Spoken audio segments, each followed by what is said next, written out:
Hello, everyone, and welcome back to X-Ranger. Before we begin, I thought it would be interesting if each of you could leave a comment indicating which part of the world you're joining us from. Also, don't forget to like and subscribe if you're enjoying the episodes. Now let's get comfortable, relax, and start our program. I still get this weird feeling in my stomach when I think about what happened last year. It was late September 2015, and my buddy Jake and I were out in Armstrong County looking for arrowheads. We've been doing this since high school, just a hobby we picked up growing up in rural Pennsylvania. Usually, it's just a chill day outdoors, maybe find a few cool artifacts, grab some beers after. But that day was different. The weather was perfect. Not too hot, that crisp fall feeling in the air. We'd been searching near some creek beds without much luck when Jake spotted this promising-looking ridge about half a mile off. "Let's check that out," he said. "Might have some good runoff areas where arrowheads collect." Made sense to me, so we hiked over. It was a bit of a climb to get up there. Nothing crazy, but enough to get the blood pumping. When we reached the top, we found ourselves at the edge of this cornfield. Not like the tall, dense corn you usually see. These were shorter stalks, maybe 4 feet high and spaced out enough that you could actually see through most of the field. The farmer had probably planted it late or something. We figured we'd cut through the field to check the other side of the ridge. The soil there looked disturbed in places, which is usually a good sign for finding artifacts. I remember checking my phone. It was around 1 in the afternoon. We'd been out for a couple hours already. As we walked through the rows, I kept getting this weird sensation. You know that feeling when you think someone's staring at you? Like that, but stronger. I tried to shake it off at first. We were in the middle of nowhere. About 20 minutes into walking through the field, I noticed something at the fence row maybe 50 yards away. It looked like this dark tree stump, tall and thick with a rough-looking surface. Nothing weird about a tree stump, right? Except something about it just felt wrong. I couldn't put my finger on it. I remember stopping to adjust my backpack, and I took another look at this stump. It was oddly shaped the more I studied it. The top part seemed rounded, almost head-like, and there was this area that looked like, well, like a mouth. And I swear it looked like it was grinning. Not like a friendly grin, but this eerie, fixed expression. I called out to Jake, who was about 10 feet ahead of me. "Hey, you see that stump over there?" He glanced over, but just shrugged. "Yeah, what about it?" But I could tell he wasn't really looking at it properly. The feeling of being watched kept getting stronger. I'm not usually paranoid or anything, but my skin was crawling. I tried to focus on looking for arrowheads, but I kept finding myself glancing back at this stump. It never moved, not once. Just stood there at the fence row, perfectly still. But every time I looked, I swear it seemed different somehow, like its posture had shifted slightly, but I never actually saw it move. About half an hour passed with this increasingly uncomfortable feeling. I was sweating despite the cool weather. My heart was racing for no reason. I looked down to check a piece of flint I'd found, and when I looked up again, I realized Jake wasn't there anymore. "Jake," I called out. No answer. The cornfield suddenly felt massive and empty. I called his name again, louder this time. Nothing. That's when I really started to panic. I couldn't see him anywhere through the corn rows. The stump was still there, unmoving, but somehow I felt like it was closer? I don't know. It sounds crazy saying it now. I decided to head back to the car. Maybe Jake had gone there already. As I walked, I kept looking over my shoulder at that thing by the fence, still not moving. But I couldn't shake the feeling it was somehow watching me go. When I got back to the car, Jake was already there, leaning against the hood. I felt this massive relief wash over me. "Dude, where'd you go?" I asked, trying to sound casual, but probably failing. He looked at me with this weird expression. "Did you see that?" he asked right away. I tried to play it cool. "What, Bigfoot?" I said with a nervous laugh. His eyes got wide. "Wait, you saw it too?" That's when my blood ran cold. We hadn't been talking about the stump at all while we were in the field. I'd mentioned it once, but he'd barely acknowledged it. But here he was, clearly having seen the same thing I did. We sat in the car and compared notes. Jake said he'd been feeling watched the entire time we were in that field. He described the exact same tree stump I'd seen, tall, dark, with a vaguely humanoid shape. He said he left the field because the feeling got so intense he couldn't stand it anymore. It didn't move, he said. Not once, but I swear it was watching us the whole time. This might sound weird, but we decided to drive around the perimeter of the field to see if we could get a better look at whatever it was. It took about 10 minutes to find a dirt road that led around to that section of the fence row. When we got there was nothing, no stump, no dark shape, nothing at all. We even got out of the car and walked over to the exact spot. The ground showed no signs of anything having stood there, no footprints, no disturbed earth, nothing, just the fence row and cornfield beyond. Jake and I barely spoke on the drive home. What could we say? We both saw something that shouldn't exist, something that didn't behave like any animal or person, something that could stand perfectly still for over an hour, watching, waiting. It wasn't until a few days later that we really talked about it. We were having beers in my garage when Jake just blurted out, "It was a Bigfoot, wasn't it?" I'd been thinking the same thing but hadn't wanted to sound crazy. The height, it must have been at least 7 feet tall. The broad shoulders, the dark matted appearance that I'd mistaken for tree bark. The way it could remain completely motionless, yet somehow project this overwhelming sense of awareness. I've spent hours online since then, reading accounts of Bigfoot sightings. So many of them mention this exact same thing. The creature's ability to stand completely still, to blend in despite its size, to watch humans without being detected unless it wants to be. What freaks me out the most is thinking about how long it might have been there before we noticed it. Was it following us? Was it watching us climb that ridge? And why didn't it move or threaten us? It just observed. I've tried to rationalize it. Maybe it was just a weird-shaped tree that we both somehow misinterpreted.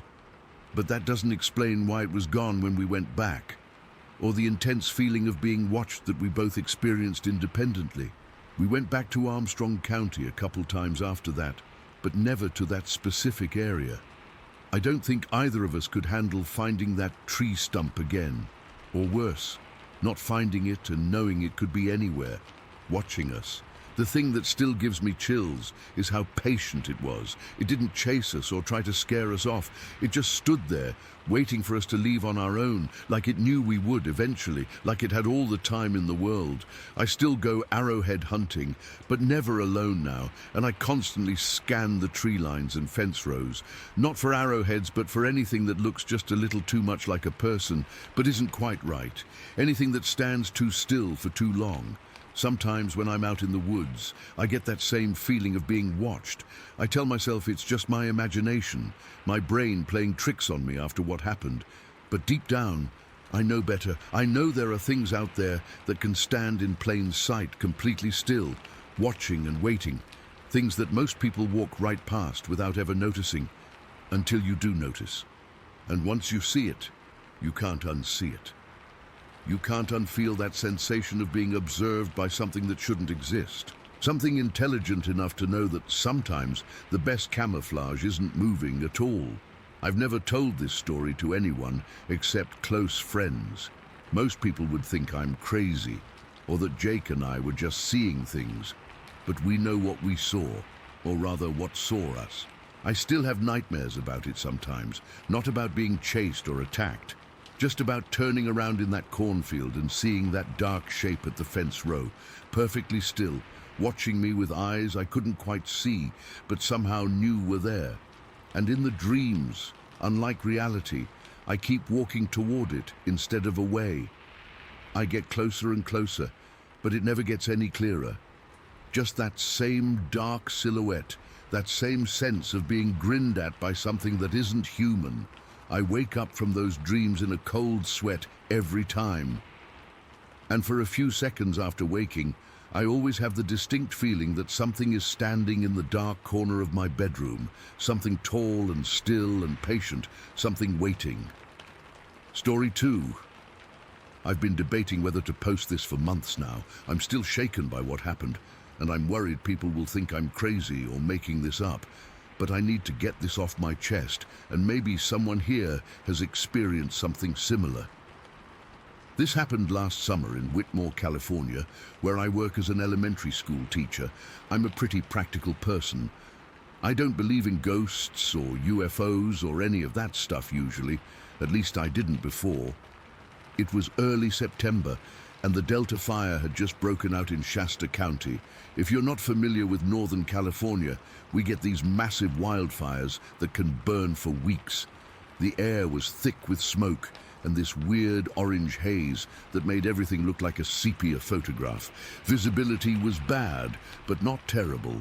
Maybe a quarter mile on the logging road I take to work. I should explain that I live about 30 minutes from the small school where I teach. There's a logging road that winds through the mountains. It's the quickest route, but it's rough. Lots of blind curves, potholes, and dense forest on both sides.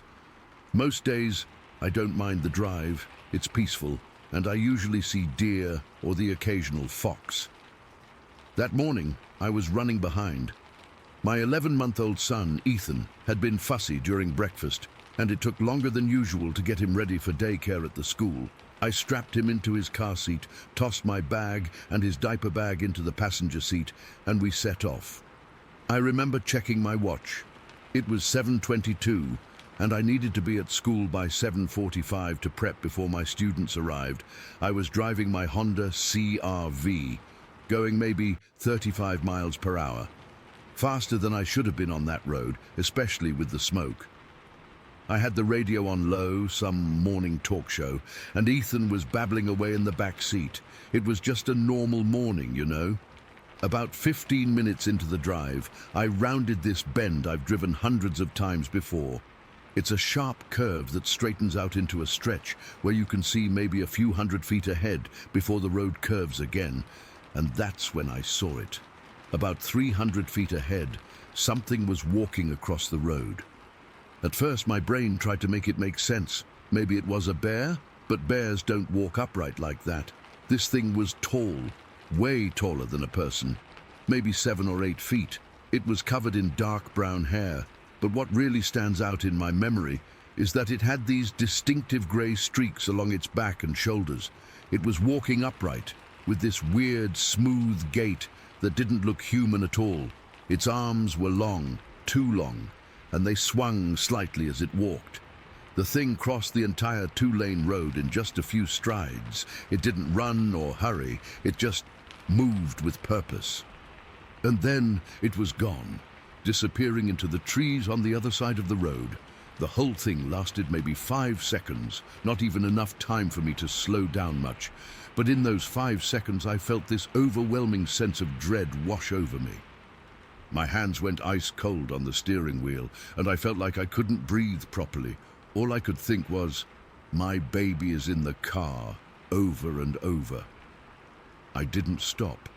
There was nowhere to turn around on that narrow road anyway, and the thought of backing up with that thing potentially behind me was terrifying. So I kept driving, probably too fast, constantly checking my mirrors. Every shadow in the trees looked like it might be following us. When I finally reached the school parking lot, I just sat there for a minute, my hands shaking. Ethan was still happily babbling away, completely oblivious. I remember looking at him in the rearview mirror and feeling this wave of protectiveness. What if that thing had approached the car? What would I have done? I managed to pull myself together enough to get Ethan to the daycare room and make it to my classroom before the students arrived.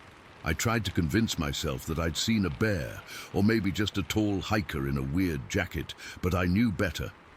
The way it moved wasn't human or animal, at least not any animal I've ever seen. Throughout the morning, I felt jumpy and distracted. My second graders definitely noticed. One of them asked if I was sick because I kept stopping mid-sentence to look out the window. During lunch break, I sat with a few other teachers in the staff room, still feeling shaky.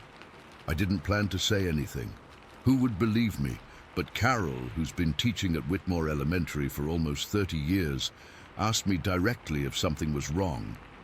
Maybe it was the stress or the need to tell someone, but I found myself blurting it out. "I think I saw something on the logging road this morning," I said, keeping my voice low so the classroom aide at the next table wouldn't hear. "Something big walking on two legs." I expected laughter or concerned looks, but Carol just nodded slowly. Then Mike, the 5th grade teacher who's lived in Whitmore his entire life, leaned forward. "Where exactly?" he asked. Not, "What do you mean?" or "Are you sure?" Just where. When I described the bend in the road near the old fire lookout turnoff, both of them exchanged glances. "That's near where I heard the screams last hunting season," Mike said quietly. "Middle of the night like nothing I've ever heard before. Not a mountain lion, not a bear." Carol had her own story. 3 years ago, she'd been hiking with her husband when they found a line of trees with the bark stripped off about 8 feet up, too high for a bear. And nearby, 3 deer carcasses stacked in a pile, not scattered like a normal predator would leave them. By the end of lunch, 3 other staff members had shared stories. Strange knocks on trees while camping, large human-like footprints near the creek behind the old Miller property, a dark shape moving through the forest at dusk, too big to be a person. All of these people had lived in the area for decades. None of them seemed surprised by what I'd seen. "We don't really talk about it," Carol told me, "especially not to people from outside Whitmore. They'd think we're all crazy backwoods hicks." The rest of the school day passed in a blur. When it was time to go home, I felt sick with anxiety. I seriously considered taking the longer route home, an extra 45 minutes of driving, but it was getting late, and Ethan needed dinner and his bedtime routine. I checked and double-checked that all my doors were locked before setting off. Every few seconds, my eyes darted to the tree line as I drove.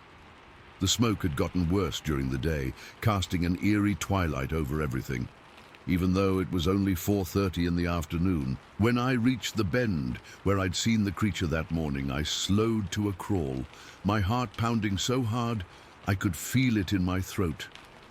There was nothing there, just the empty road and the endless trees. But then I noticed something. About 20 feet into the forest, on the side where the creature had emerged, a small pine tree was bent over, not broken but bent, like something had pushed it aside, and nearby, what looked like a clear footprint in the dirt.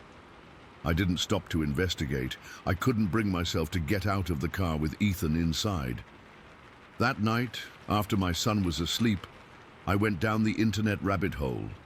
I searched for Bigfoot sightings Shasta County and found dozens of reports going back decades. The descriptions matched what I'd seen: the height, the brown hair with gray streaks, the fluid way it moved. People reported wood knocks, strange howls, and a distinctive smell like wet dog mixed with something rotten. I didn't sleep much that night or for several nights after. Every crack and rustle outside my window made me freeze. I started keeping the blinds closed at all times. It's been months now, and I still take that same logging road to work. I don't have much choice. It's either that or uproot my whole life. But I drive it differently now, slower, more alert. I don't play the radio. I watch the trees. Last week I bought a dash cam. Not because I expect to capture footage of the creature. Honestly, I'm not sure I want to see it again, but because having it makes me feel less crazy, like if it happens again, I'll have proof.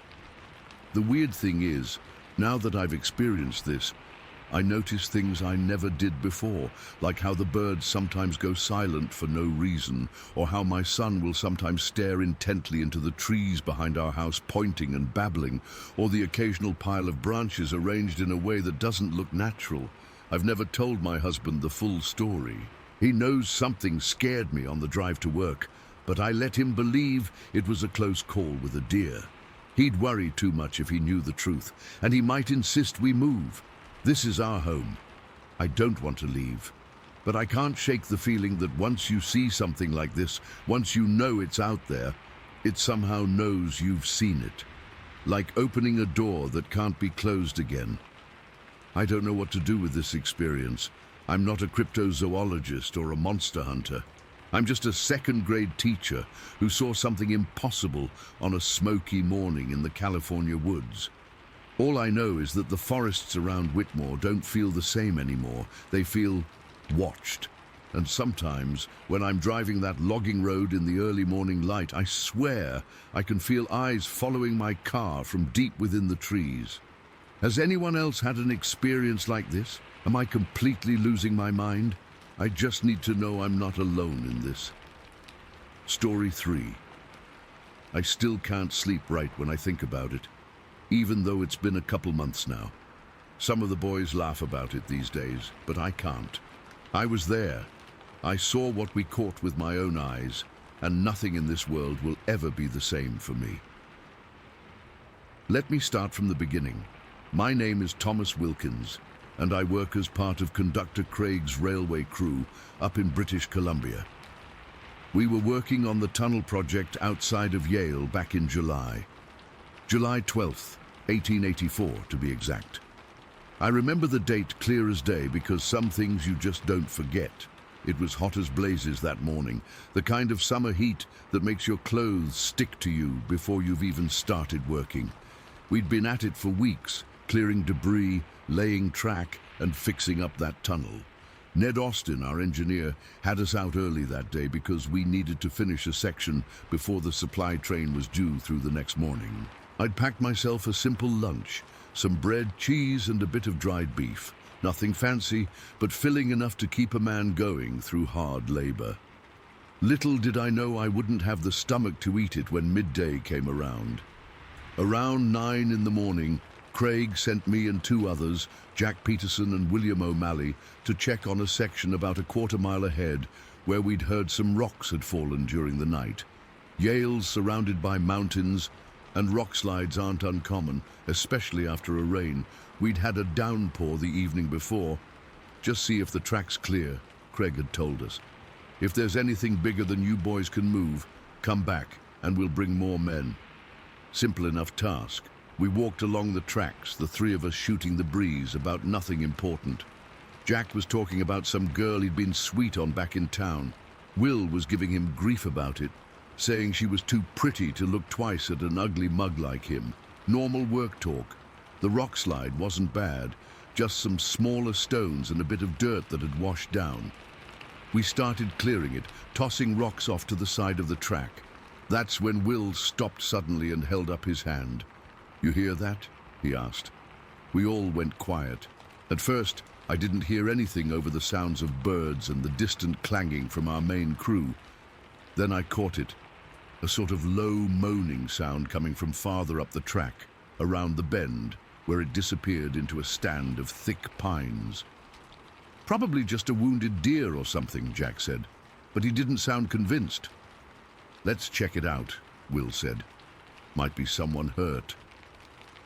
We followed the track around the bend, and that's when we saw it.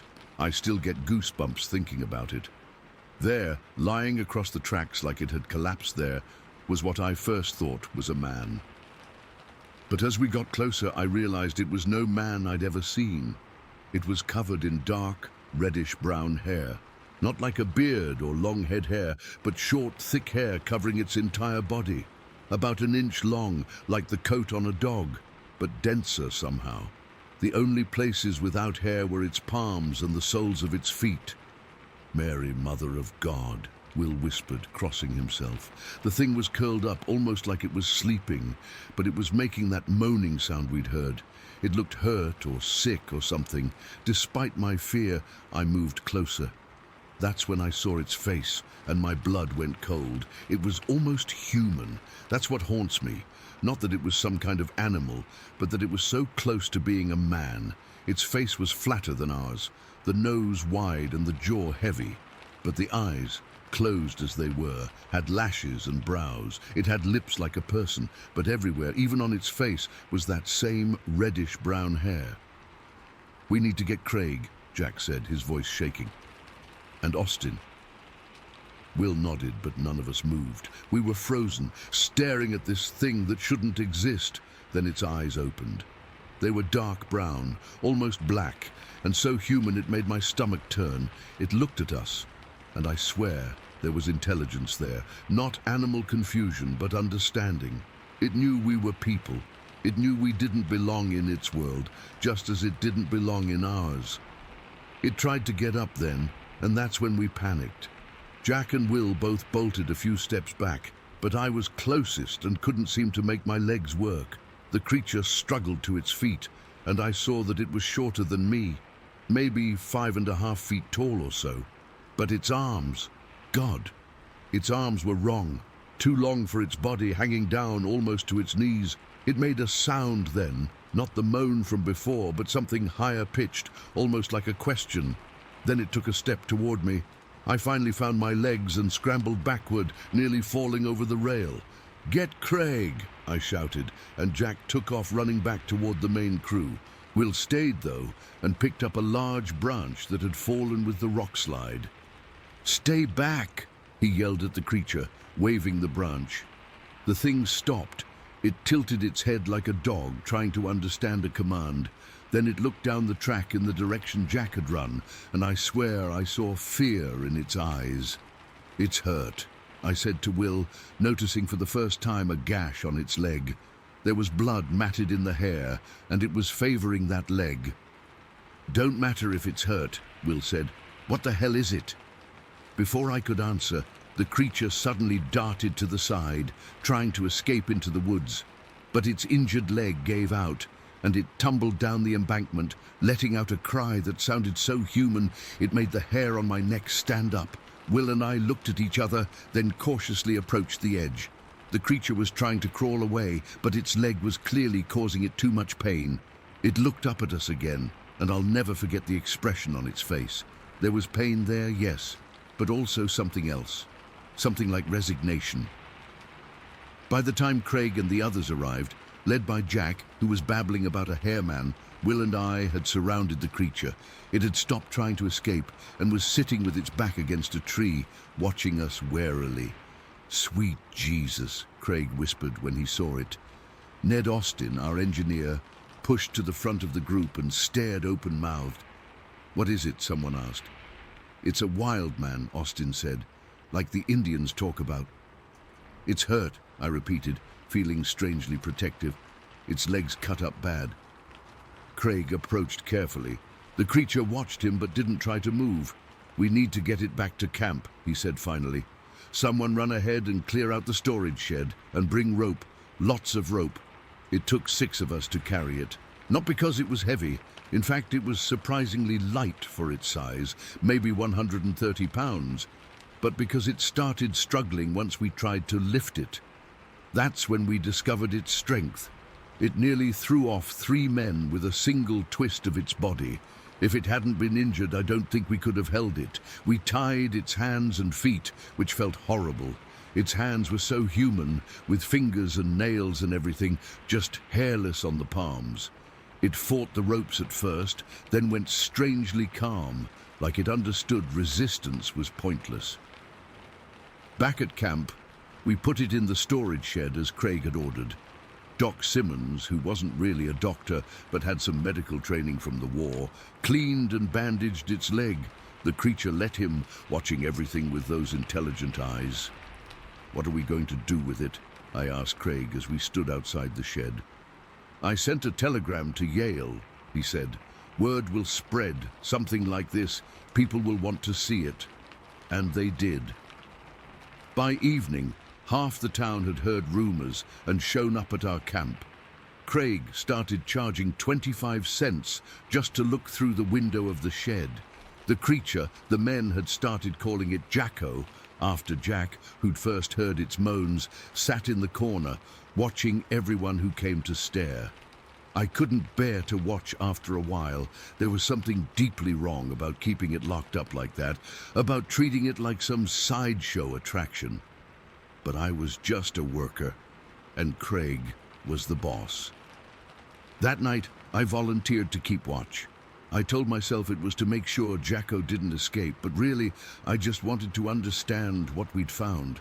I sat outside the shed with a lantern and my thoughts. Around midnight, I heard soft movements inside and peered through the window. Jacko was awake, examining his bandaged leg. His movements were deliberate, careful. There was nothing animal-like about the way he untied the bandage, looked at his wound, and then meticulously rewrapped it. "You understand, don't you?" I whispered through the window. "You know exactly what's happening." Jacko's head snapped up, and those eyes locked onto mine. We stared at each other for what felt like forever. Then slowly, he nodded, just once, but unmistakably a nod. My blood ran cold. I stumbled back from the window, nearly dropping my lantern. That single gesture confirmed what I'd feared. We weren't dealing with an animal. This was something else entirely.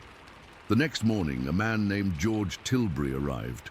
He owned a traveling show of oddities and curiosities and had heard about our find. He offered Craig a substantial sum for Jacko, more money than any of us would see in years. The deal was made quickly. Tilbury said he'd take Jacko to England, where people would pay good money to see such a creature. He talked about how well he'd treat him, how he'd become famous, but the way he examined Jacko, like he was assessing livestock, made me sick. As they loaded Jacko into Tilbury's reinforced wagon, our eyes met one last time. There was no fear in his gaze anymore, just that same strange resignation I'd seen before. But there was something else too. A kind of knowing, like he understood something about the world that I never would. The wagon pulled away, and Jacko was gone. We went back to work on the tunnel as if nothing had happened. The men joked about it, embellishing the story with each telling. By the end of the week, in their stories, Jacko had grown to 7 feet tall and had the strength of 10 men. But I couldn't joke about it. I couldn't forget those eyes, that nod. I couldn't shake the feeling that we'd done something unforgivable. I don't know what happened to Jacko after Tilbury took him. Sometimes I imagine he escaped, that he's back in the woods where he belongs. Other times I have nightmares about him in a cage, being gawked at by wealthy Englishmen. But mostly, I wonder about what he was. Not a man, not an animal, but something in between. Something that's not supposed to exist. And if he exists, what else is out there in the deep woods that we don't know about? I still work on the railway, still do my job. But I never walk the tracks alone anymore, and I never go into the woods. And sometimes, when I'm on watch at night, I swear I can hear that same moaning sound coming from the darkness beyond our camp, and I wonder if Jacko had a family, if they're out there looking for him, and if they know it was men who took him away. Story. We were both 42 at the time, and with our kids in college, we'd started taking weekend camping trips again. Nothing extreme, just getting back to the outdoors like we used to before mortgage payments and soccer practices took over our lives. That particular weekend in July, we decided on Olympic National Park. Neither of us had been to Lake Crescent before, but we'd heard it was beautiful. We arrived Friday afternoon and found a primitive campsite on the western side of the lake. The weather was perfect, mid-70s, clear skies, just a light breeze coming off the water. We set up our little 2-person tent about 20 feet from where we parked our Ford Explorer. Nothing fancy, just a basic setup. We grilled some steaks, had a couple beers, and watched the sunset over the mountains. It felt good, you know, like we were reclaiming a part of our lives we'd put on hold. The first night went fine. Saturday, we hiked most of the day, came back exhausted, and went to bed early, probably around 9. The weather report had mentioned a possibility of storms, but nothing severe. Around midnight, I woke up to the sound of wind picking up. My wife was still asleep, so I just lay there listening to the trees creaking. Within 30 minutes it was raining, not just raining but absolutely pouring. The wind gusts were strong enough that our tent walls were pressing in with each blast. I nudged my wife awake around 1 in the morning when the thunder started. We've weathered plenty of storms in tents before, but this one felt different, more intense. By 2:30, water was starting to seep under the tent floor, and we made the call to move to the Explorer for the night. We grabbed our pillows and sleeping bags and made a dash for it, getting soaked in the process. The rain was so loud against the roof of the car that we couldn't talk without raising our voices. I reclined the front seats as far as they would go, and we tried to get comfortable, not ideal, but better than drowning in our tent. For about half an hour, we just sat there listening to the storm, watching lightning flash through the trees. Around 3 in the morning, the storm began to ease up. The rain thinned out to a drizzle, and the thunder moved off to the east. That's when I first noticed it. A deep, rhythmic sound, just barely audible over the patter of raindrops. At first, I thought it was just the wind, or maybe some water dripping off the trees and hitting something hollow. "Do you hear that?" my wife whispered. So it wasn't just me. We both sat completely still, straining to hear. It was breathing, deep, heavy breathing, like something huge was standing just outside the car, not panting like a dog, but slow, controlled breaths, in, out, in, out. "Maybe it's a deer," she suggested, but the tremor in her voice told me she didn't believe that any more than I did. Whatever it was big, and it was close. I reached for the keys in the ignition, thinking maybe we should just leave, when something slammed into the driver's side of the Explorer with enough force to rock the entire vehicle. My wife screamed, and I'm not ashamed to admit that I yelled too. It felt like we'd been T-boned by another car. "What the hell was that?" I gasped, fumbling for the headlight switch. Before I could reach it, another impact hit the rear driver's side, harder this time. The Explorer actually lifted slightly off the ground. My hands were shaking so badly I could barely get the key turned, but I managed to hit the headlights. The moment they came on, the most terrifying sound I've ever heard erupted from directly in front of our car. It wasn't a roar like a bear. It was deeper, louder, almost like it was coming from something with a chest cavity twice the size of a human's. It was furious, primal, and unmistakably directed at us. I threw the Explorer into reverse, but as I pressed the gas, something grabbed the rear quarter panel. I don't mean pushed against it, I mean grabbed it. The metal actually groaned, and I felt the car being yanked backward and to the side. My wife was sobbing now, saying, "Go, go, go," over and over. The rear window exploded inward, showering the back seat with safety glass. I stomped on the gas pedal, and the Explorer shot backward, tires spinning in the wet gravel. As we lurched away, I swept the headlights across the area. That's when we saw it, just for a second, but clear enough that I'll never forget it.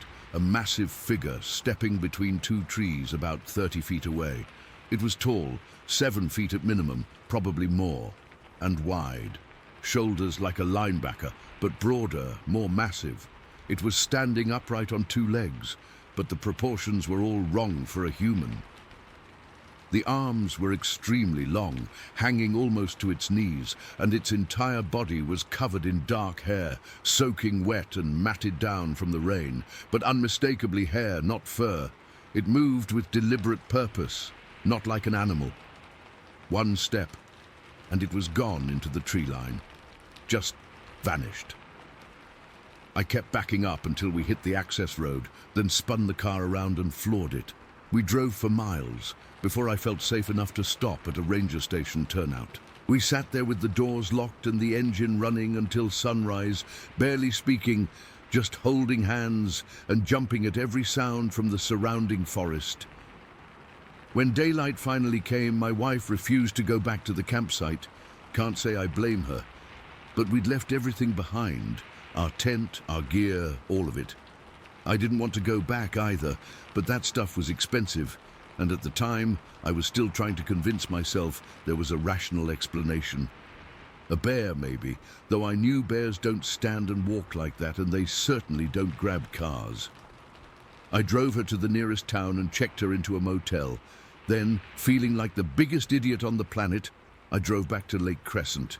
The campsite looked like a small tornado had hit it. Our tent was partially collapsed. One of the aluminum poles snapped clean in half. There were deep grooves in the gravel where our tires had spun out. And the Explorer. God, the Explorer. There were dents on both sides, but not jagged ones like you'd get from a fallen branch. These were smooth depressions with scuff marks, like something with tremendous strength had grabbed and squeezed the metal. I was packing up our stuff as quickly as possible when I noticed something at the edge of the lake, about 50 feet from our campsite. 3 clear footprints in the soft mud by the water. They were huge. I measured them against my own foot, and they were at least 17 or 18 inches long and nearly 8 inches wide. They weren't bear prints. They had 5 distinct toes, shaped like a human's but massive. Nearby, I found a tree branch about 3 inches thick that had been snapped clean in the middle, not torn or splintered like wind damage, broken with deliberate force, the way you'd snap a pencil. I took a few pictures with our digital camera, grabbed our stuff and got the hell out of there. I never told the rangers what happened. What was I supposed to say? That Bigfoot attacked our car? They'd have thought I was crazy or pulling a prank. On the drive home the next day, my wife and I tried to make sense of what happened. Was it a bear? The footprints said no. A moose. They don't have hands that can grab a car. A person in a costume. Nobody human could have rocked our Explorer like that or left those footprints. It's been 16 years, and I still don't have an explanation that makes sense. We sold the Explorer a month later. Couldn't stand to look at the dents. We never went back to Lake Crescent, and our camping days are over for good. Sometimes I still wake up hearing that breathing sound, that deep rhythm just outside my window. And that roar. It wasn't just angry. It felt territorial, like we had wandered into something's home and it was letting us know in no uncertain terms that we weren't welcome. I don't know what we encountered that night. I just know we're lucky we got away from it. Whatever it was, it could have done much worse to us if it wanted to. I think about that a lot. Why it let us go. Maybe it was just warning us. Maybe we were lucky, or maybe it was something else entirely, something I still can't bring myself to fully believe exists, even though I saw it with my own eyes. Story 5. I've never told many people about what happened that December in '89. I mean, I've tried a few times, but the looks I get, well, you know how it goes. People either think you're making it up, or that you've lost your mind. But I swear on everything I hold dear, what I saw out there in East Texas was real, and it still makes my skin crawl thinking about it. It all started the year before, in the summer of '88. My fiancée Julie and I drove out to visit my grandmother at her place out in the sticks. She had this old family property, been in our family for over 50 years, way out in the piney woods of East Texas. No close neighbors, just acres of dense forest surrounding her little white house. Julie had never been out there before, and she kept commenting on how quiet it was compared to Dallas where we lived. We arrived late afternoon, and Grandma Martha was so happy to see us, she made her famous peach cobbler, and we spent the evening catching up. As the sun started setting, we moved out to the front porch with our sweet tea, enjoying the cooler air. Julie and I were sitting on the porch swing while Grandma rocked in her chair. That's when we heard it. This sound came from the woods behind the house, a loud, drawn-out "oh" that hung in the air. It wasn't like anything I'd ever heard before, not quite human, not quite animal. It made the hair on my arms stand up. I looked at Julie, and she had this confused expression on her face. "What was that?" she whispered. I turned to my grandmother. "Grandma, you hear that? What kind of animal makes that noise?" I expected her to laugh it off. She'd lived out there her whole life and knew every critter in those woods. But the look on her face surprised me. She'd gone kind of pale. "I don't rightly know," she said after a moment. Then she hesitated, like she wasn't sure if she should continue. been hearing it on and off for a few months now. That's when she told us something that made my blood run cold. She'd been feeling watched lately. Said whenever she'd take the garbage out to the burn barrel at the edge of the woods, she'd get this feeling like eyes were on her. She'd started carrying her garden hoe with her for protection. My grandmother was not the type to scare easily. This was a woman who'd kill her own snakes and had once chased off a wild boar with nothing but a broom. Hearing her talk like this disturbed me more than the sound itself. We didn't hear it again that night, and Julie and I left the next day. I tried to forget about it, chalking it up to some weird animal, maybe a fox or something, but it stuck with me.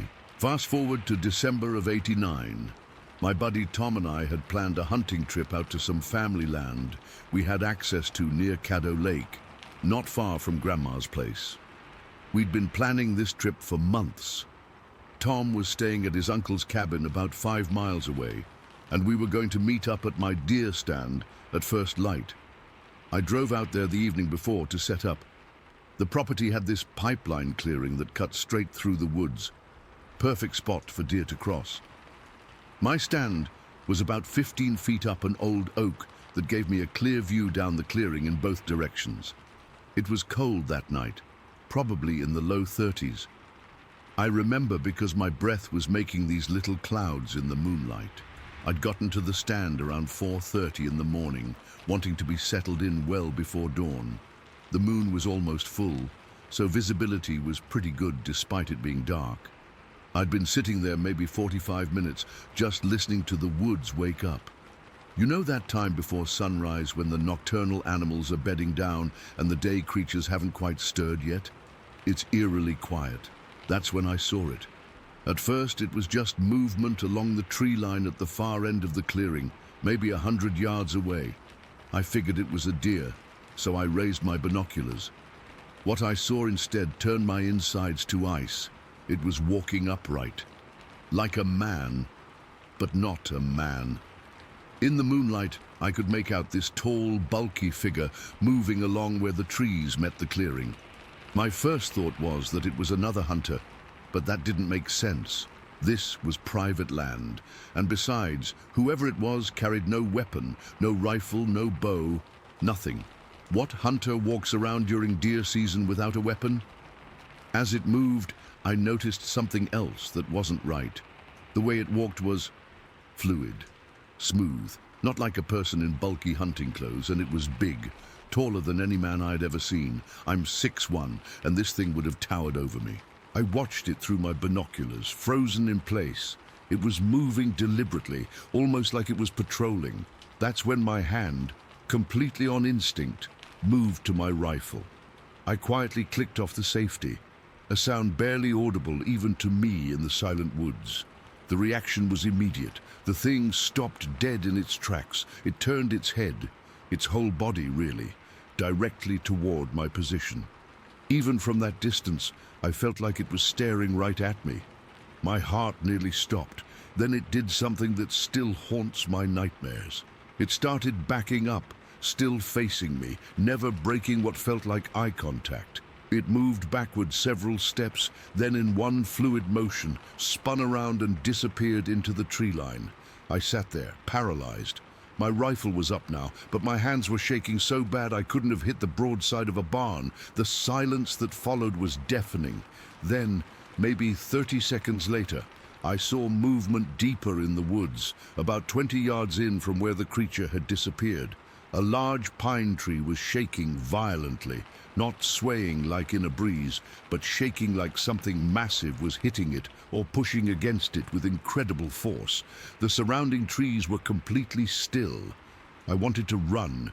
Every instinct was screaming at me to get the hell out of there, but I was too scared to climb down.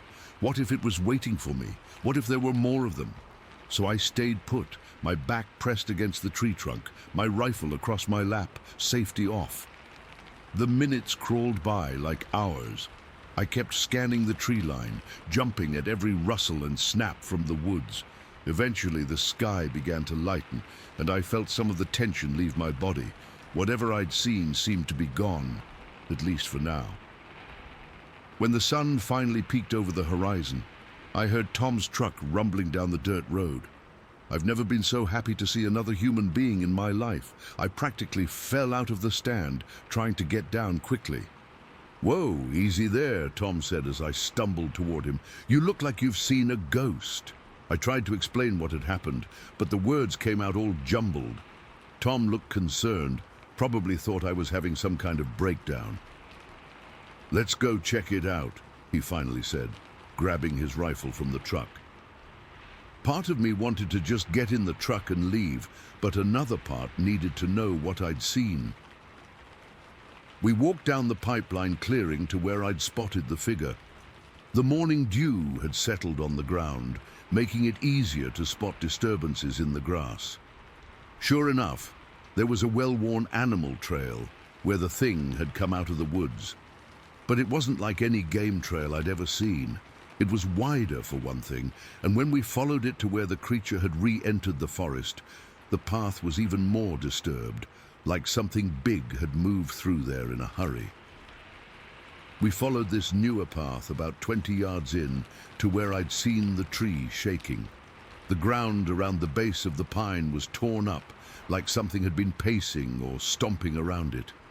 And then we saw something that made no sense at all. There was a plastic bucket hanging from a branch about 7 feet up a nearby tree. Just an ordinary 5-gallon bucket, empty, with no lid. It hadn't been there the day before when I was setting up my stand. I would have noticed. Tom and I looked at each other.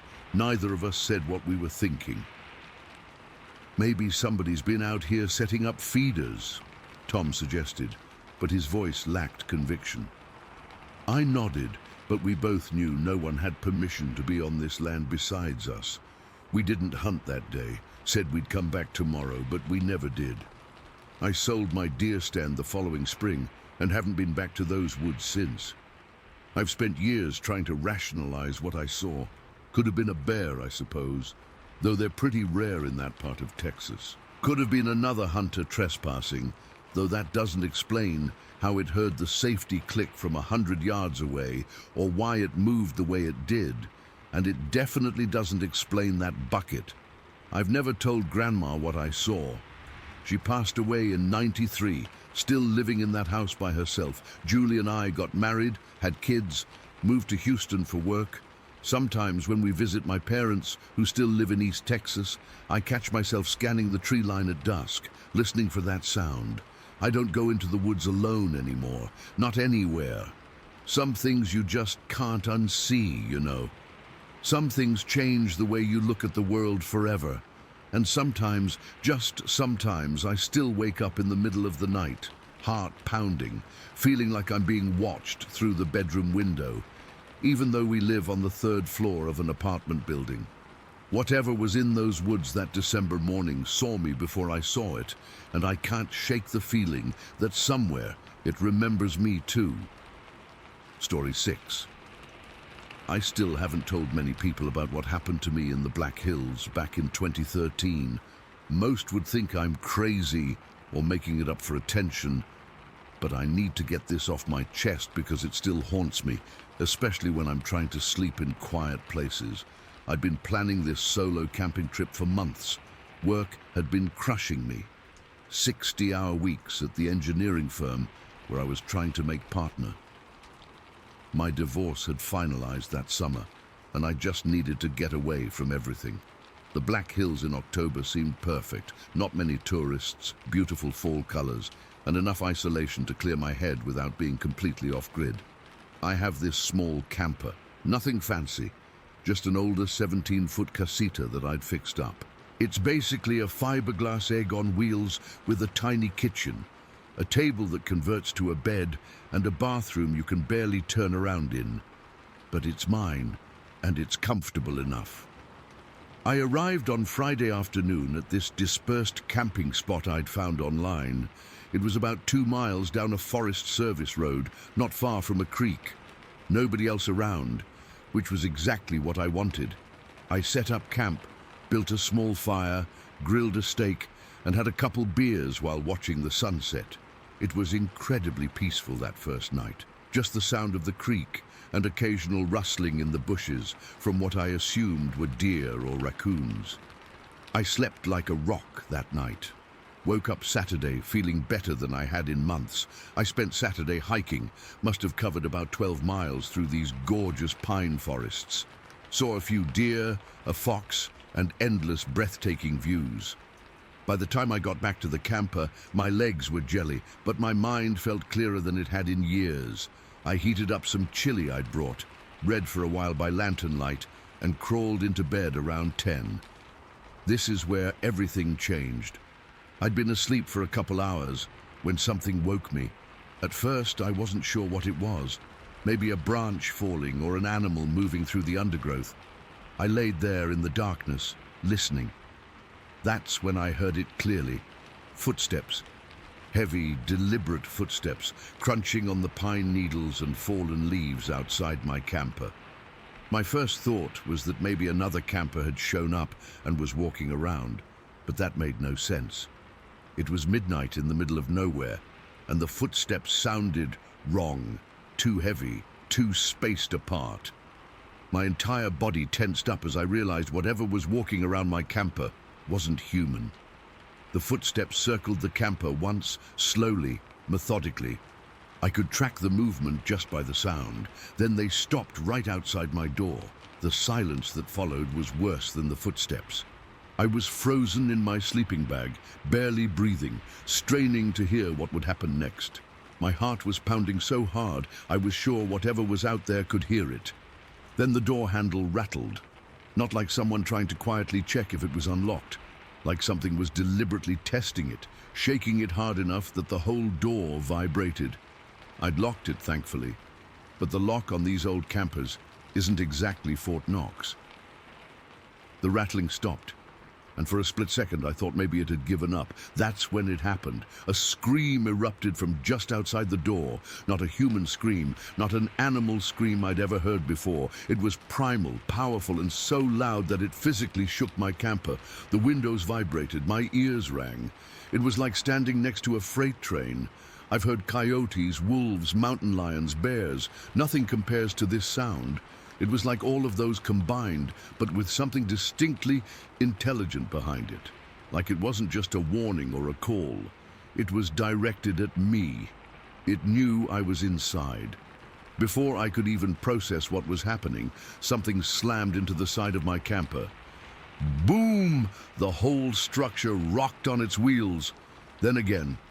Boom! The thin aluminum wall actually flexed inward from the impact. Whatever was hitting my camper had incredible strength. I was paralyzed with fear. I didn't have a gun. My phone had no signal. The closest person was probably miles away. All I had was a small folding knife in my jeans on the floor, which suddenly seemed pathetically inadequate. The banging continued. Methodical, powerful hits all around the camper. It wasn't random. It felt like whatever was out there was testing for weak points. Between the impacts, I could hear heavy breathing just outside the door, deep, raspy breaths that didn't sound like any animal I knew. Then the door handle began rattling again, more violently this time, while the creature continued to pound on the walls. The whole camper was shaking. I was certain that either the lock would break or the thin door would just tear off its hinges. I managed to reach down and grab my flashlight from beside the bed, but I was too terrified to turn it on or move toward the windows. I just clutched it like a weapon, though I knew it would be useless if that thing got in. The attack went on for what felt like hours, but was probably only 15 minutes or so. The screams would come between bouts of banging and rattling, ear-splitting howls that made my bones vibrate. I was shaking uncontrollably, convinced that at any moment the door would give way, and I'd come face to face with whatever was out there, and then, as suddenly as it started, it stopped. The silence that followed was almost as terrifying as the attack. I strained to hear any movement outside, any indication of where it had gone. For several minutes, there was nothing. Then, from somewhere in the forest, maybe 100 yards away, came one final scream. It echoed through the trees, slightly more distant but no less powerful. Then silence fell again, complete and absolute. I didn't move for the rest of the night. I sat upright in bed, knife in one hand, flashlight in the other, staring at the door. I was afraid to make any noise, afraid to turn on a light, afraid to even breathe too loudly. Every small sound from the forest made me flinch. As the first grey light of dawn filtered through my windows, I finally allowed myself to move. My muscles were stiff and sore from being tensed for hours. I was drenched in sweat despite the cool October air. I waited until it was fully light before I unlocked the door, my hands still shaking so badly I could barely turn the latch. I opened it just a crack at first, peering out cautiously. When I saw nothing, I opened it wider and cautiously stepped outside. What I saw made my blood run cold all over again. The door handle had deep scratch marks around it, not like an animal's claws, but more like something with fingers had gripped it so hard that it had left impressions in the metal. The side panels of my camper were dented inward in multiple places, the aluminum warped from the impacts. If you've ever seen what happens when someone takes a baseball bat to a car, it was like that. Except these dents were larger, deeper. But what really got to me were the footprints. All around my camper, pressed deep into the soft forest soil, were enormous barefoot tracks. They were clearly foot-shaped, with 5 toes, but massive, easily 16 inches long and proportionally wide. The impressions were so deep that whatever made them had to weigh hundreds of pounds, and the stride length between them was impossible, 4 to 5 feet apart in places. I followed the tracks to where they led into the forest, stopping at the tree line. There, on a pine tree about 8 feet up, were scratch marks in the bark, like something had casually reached up and dragged its fingers down the trunk. I didn't need to see anything else. I was back inside my camper in seconds, throwing my gear together haphazardly, not even bothering to properly stow anything. I had the camper hitched to my truck in record time and was tearing down that forest road before the morning dew had even dried. It's been 10 years since that night, and I still can't explain what happened. I've researched every known animal in the Black Hills region. Nothing matches what I experienced. The only thing that comes close are Sasquatch accounts, but I'd always dismissed those as campfire stories. What haunts me most isn't just what happened, but what didn't happen. That thing, whatever it was, never broke in. The door to my camper is flimsy. The windows are basic RV glass. If it wanted to get to me, it could have easily. The strength it displayed when hitting the sides would have been more than enough to tear the door off or punch through a window. But it didn't. It tested my camper. It let me know it was there. It demonstrated its power, and then it left. Sometimes I think it was sending me a message. This is my territory, and I'm allowing you to leave. Other times, I wonder if it was just curious about this strange shell with a human inside. I've never gone camping alone since then. I've told a few close friends shortened versions of this story, usually framed as a weird bear encounter to avoid the inevitable disbelief. But I know what I heard, what I saw, and what I felt that night. I don't know what was outside my camper in the Black Hills, but it knew I was in there, and it wanted me to know that it could have killed me, but chose not to. Story 7. I've been debating whether to post this for years. It's hard to talk about something when you know most people will think you're either crazy or lying, but I need to get this off my chest, and I figure if anyone will understand, it's the people here. This happened in early November of 2015. I'm an experienced bow hunter and had been hunting whitetail during the rut in the Chickamaguan National Forest up in northern Wisconsin. I'd been scouting the area for weeks before hunting season opened, so I knew the land pretty well. That day, I'd hiked about 3 miles from where I parked my truck to a spot I'd picked out earlier.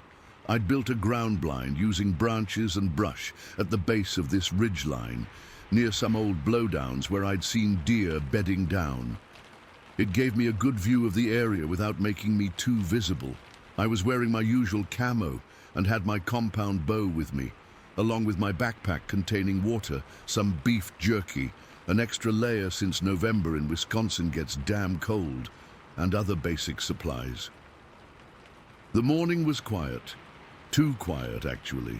Usually you hear birds, squirrels, the wind in the trees, normal forest sounds. But that day, by mid-morning, I noticed the woods had gone silent. At the time, I didn't think much of it. Sometimes that happens when a predator moves through an area. I figured maybe a coyote or even a wolf was nearby. Around midday, I heard something unusual. It was a whistle, faint but close, like the kind someone makes when they're trying to get their dog's attention. You know, that quick fweet sound. It was off to my right, maybe 30 yards away. I froze immediately. I thought maybe it was another hunter, which pissed me off because I'd hiked so far in specifically to avoid other people. About 30 seconds later, I heard the same exact whistle, but this time from farther to my left. That's when I started to get uneasy. It seemed deliberate, like whatever was making the sound was moving around me. Then it happened, directly behind me. Couldn't have been more than 15 yards. I heard this sound. It wasn't like anything I'd ever heard in the woods before. It was a deep, powerful growl with this barking quality to it. It's hard to describe accurately, but it made every hair on my body stand up. It was primal and threatening in a way that bypassed my rational brain and went straight to my instincts. I turned my head slowly, trying not to make any sudden movements. That's when I saw it. Standing behind a patch of saplings was something. Something tall and wide, much bigger than a person. It was covered in coarse brown hair, with these massive shoulders and arms that hung lower than a human's would. I couldn't see its face clearly through the branches, but there was a gap where I could see one dark, unblinking eye staring directly at me.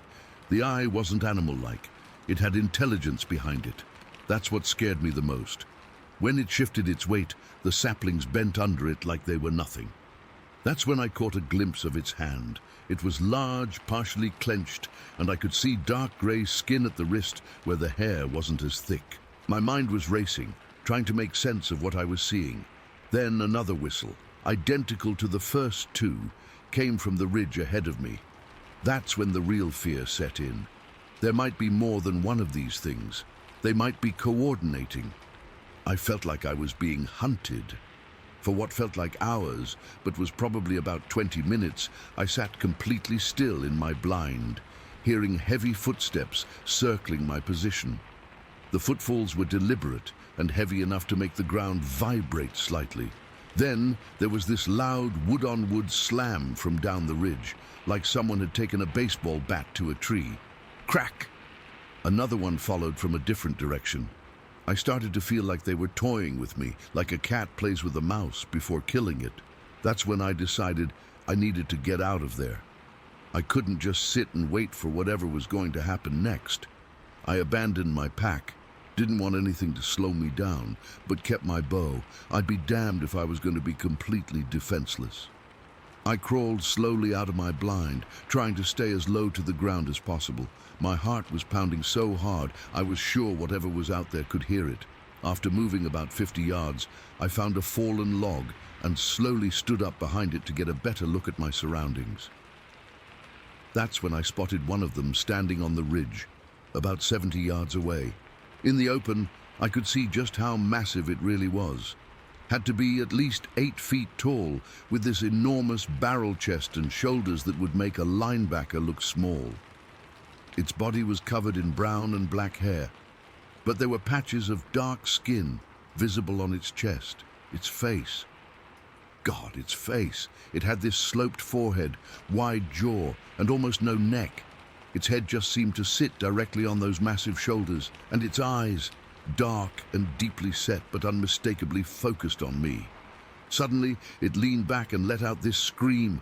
I've heard bears, wolves, cougars, elk. Nothing compares to this sound. It was high-pitched but powerful, like it was tearing through the air itself. The scream seemed to paralyze me for a moment. My body wouldn't respond to my brain screaming at it to run. When I finally broke free from that paralysis, I turned and ran downhill as fast as I could. I wasn't thinking about being quiet anymore, just getting away. I crashed through brush, scraping my arms and legs on branches, tripping over roots, but never stopping. The adrenaline was so intense I barely felt the cuts and bruises I was accumulating. At one point, I reached the bottom of the ridge and paused for just a second to catch my breath and get my bearings. Looking back up, I saw it standing there, watching me from the ridgeline. It wasn't pursuing me, at least not quickly, but it was definitely tracking my movements. That's when I realized it could have caught me if it wanted to. It was just observing. I kept running, following a deer trail that I hoped would lead me back toward my truck. The whole time, I felt like I was being watched. Occasionally, I'd hear branches breaking in the distance, or another one of those whistles seemingly keeping pace with me, but staying just out of sight. When I finally broke through the tree line and saw my truck, I nearly collapsed with relief. I sprinted the last 100 yards, fumbling with my keys with shaking hands. I got the door open and locked myself inside, breathing hard and checking all around me. That's when I saw it again, standing at the edge of the trees, partially obscured by the shadows, but unmistakably there. It was just watching me.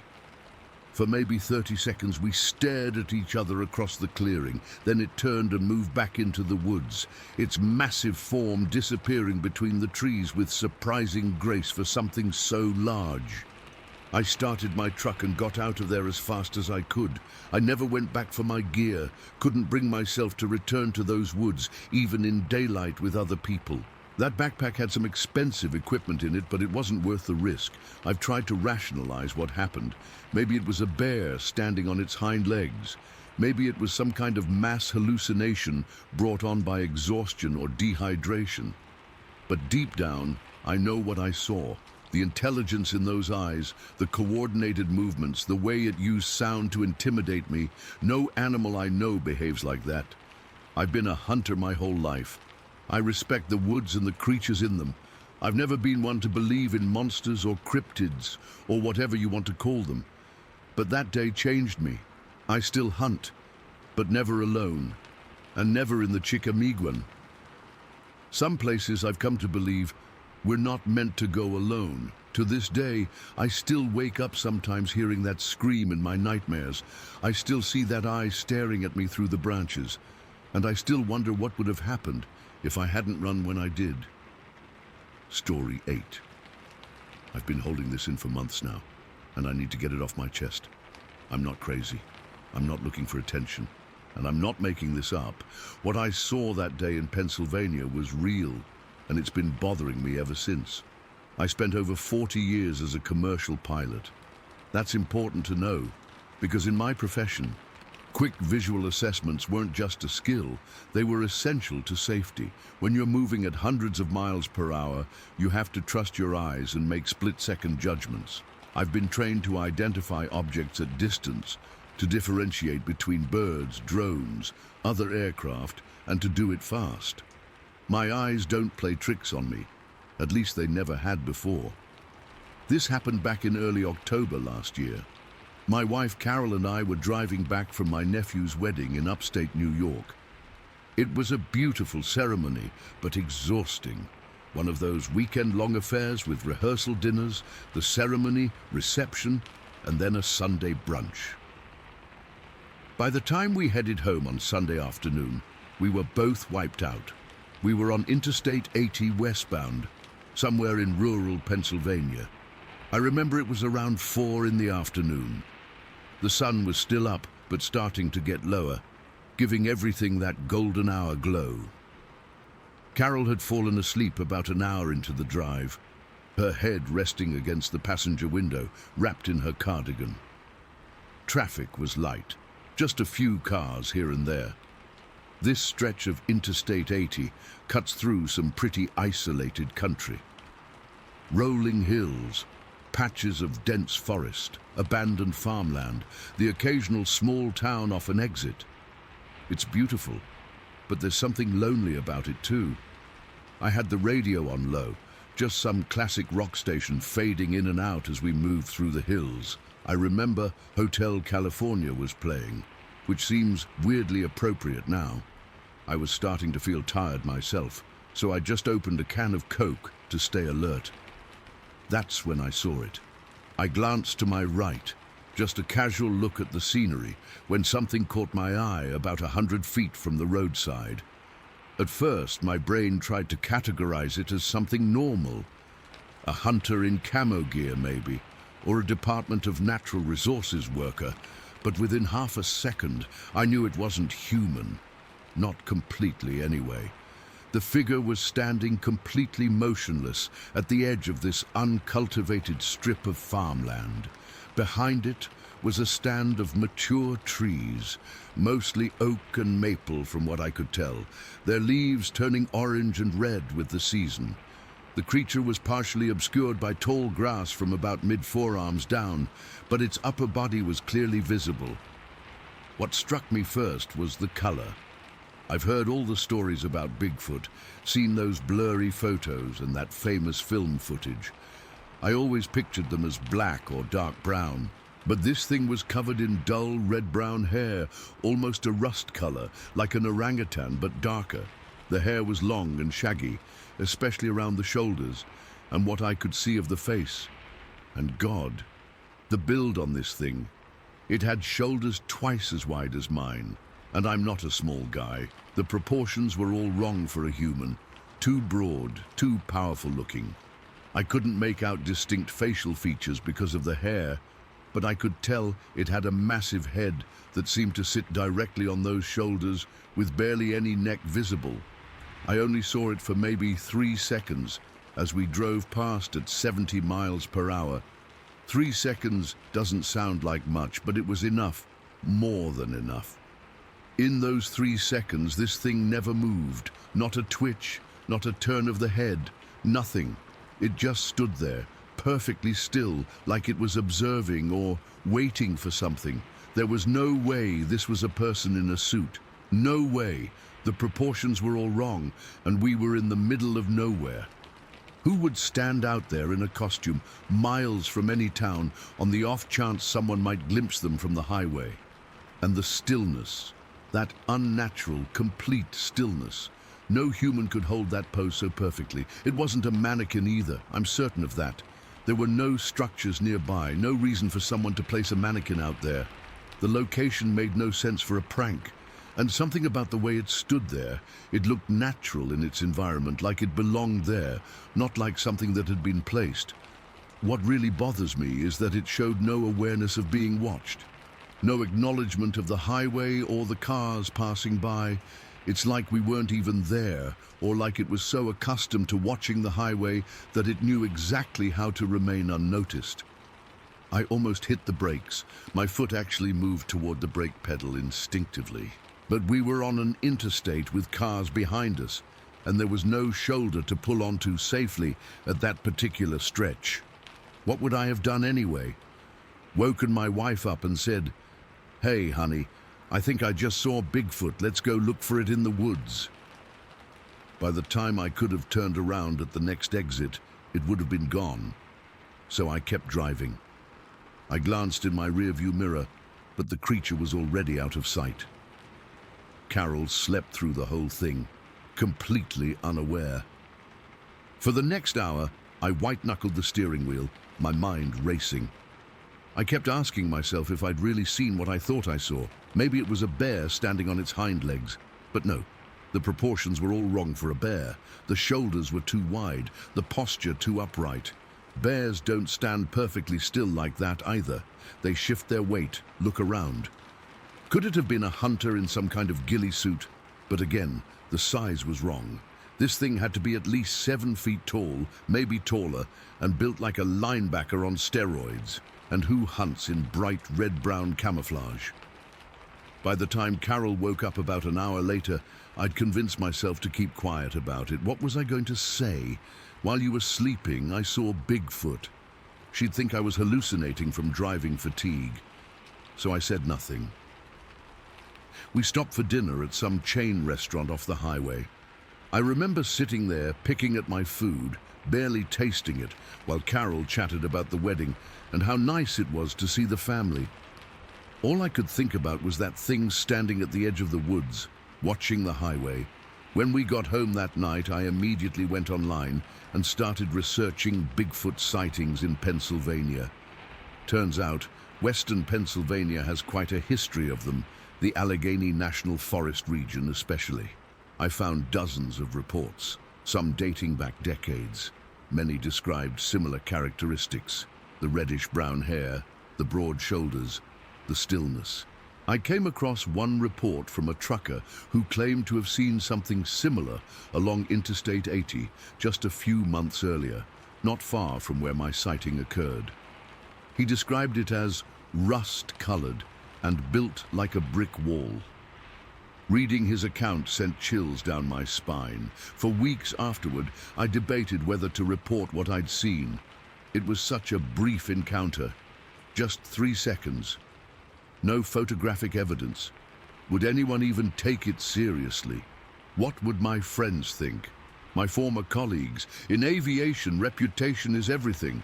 The last thing I wanted was to be known as that crazy pilot who thinks he saw Bigfoot.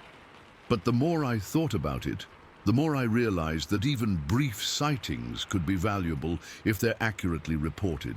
If others had seen similar things in the same area, it might help establish a pattern. Maybe these creatures, whatever they are, have territories or migration routes that occasionally bring them near human infrastructure like highways. It's been 7 months now, and I still haven't told Carol. I've mentioned it to exactly one person, my brother, who just gave me that look, you know the one, like I'd finally gone senile. That's when I decided to look for people online who might have had similar experiences. What bothers me most isn't just that I saw something that shouldn't exist according to science. It's the way it made me feel. There was something deeply unsettling about that creature. Not because it appeared threatening, it didn't. It made no aggressive moves. It just stood there. But there was something primeval about it. Something that made a part of my brain I didn't know existed stand up and take notice. I've been in some hairy situations as a pilot, engine failures, severe turbulence. Once, a near miss with another aircraft that came too close for comfort. But I've never felt the kind of primal unease I felt in those 3 seconds looking at that thing by the roadside. Sometimes I wonder if it saw me too. If those eyes, hidden behind that shaggy hair, were tracking my car as it passed. If it was as aware of me as I was of it. The thought keeps me up at night sometimes. I've driven that stretch of I-80 twice since then, deliberately taking the same route, even though there are faster ways to get to New York from our home. Both times I slowed down, as much as safely possible, near the area where I had the sighting. Both times there was nothing there but trees and overgrown fields. But I know what I saw. I didn't imagine it. I didn't dream it up. For 3 seconds on a Sunday afternoon in October, I saw something that shouldn't exist standing by the side of Interstate 80 in Pennsylvania. And no matter how much I try to rationalize it or explain it away, I can't. I'm not asking anyone to believe me. I'm just putting this out there in case someone else has seen the same thing in that area. Maybe someone else was driving down I-80 that day and caught a glimpse of it too. Maybe I'm not alone in this. All I know is that the world is stranger than we think. And sometimes all it takes is 3 seconds to change how you see everything. Story 9. I don't usually share this with people. Most times when I bring it up, they either think I'm lying or that I'm crazy. But I know what I saw that day, and it still haunts me all these years later. It was October 12th, 1912. The date is burned into my memory like a brand. I'd gone out to Packers Swamp in New South Wales to do some fishing and hunting. I was 27 at the time, full of energy and curiosity. The bush was my second home. I knew every trail, creek and gully for miles around. At least I thought I did. The morning started like any other. I'd packed my gear the night before, my fishing rod, a small hunting knife, some jerky and a canteen of water. The air was crisp when I set out just after dawn, and there was this strange stillness about the place. No birds singing, no insects buzzing. I remember thinking it was odd, but I didn't give it much thought at the time. I wish I had. I'd been trekking for about 3 hours, making my way deeper into the swamp than I'd usually go. There was a creek there that I'd heard had some good-sized perch, and I wanted to try my luck. The ground was getting softer, muddier under my boots, and the trees were growing denser, their canopies blocking out most of the sunlight. It created this eerie greenish glow all around. I remember feeling watched. You know that prickly feeling on the back of your neck, like someone's eyes are boring into you? It was like that, but stronger. I kept looking over my shoulder, but there was nothing there, just trees and shadows. When I finally reached the creek, I set my gear down on a fallen log and took a moment to catch my breath. The water was running clear and fast, and I could see small fish darting around in the shallows. It was peaceful, but that feeling of being watched hadn't gone away. If anything, it had gotten stronger. I was just about to bait my hook when I heard it. A sound like someone sloshing through water. Not the delicate splashing of an animal drinking, but heavy, deliberate movements. I froze, my heart suddenly hammering in my chest.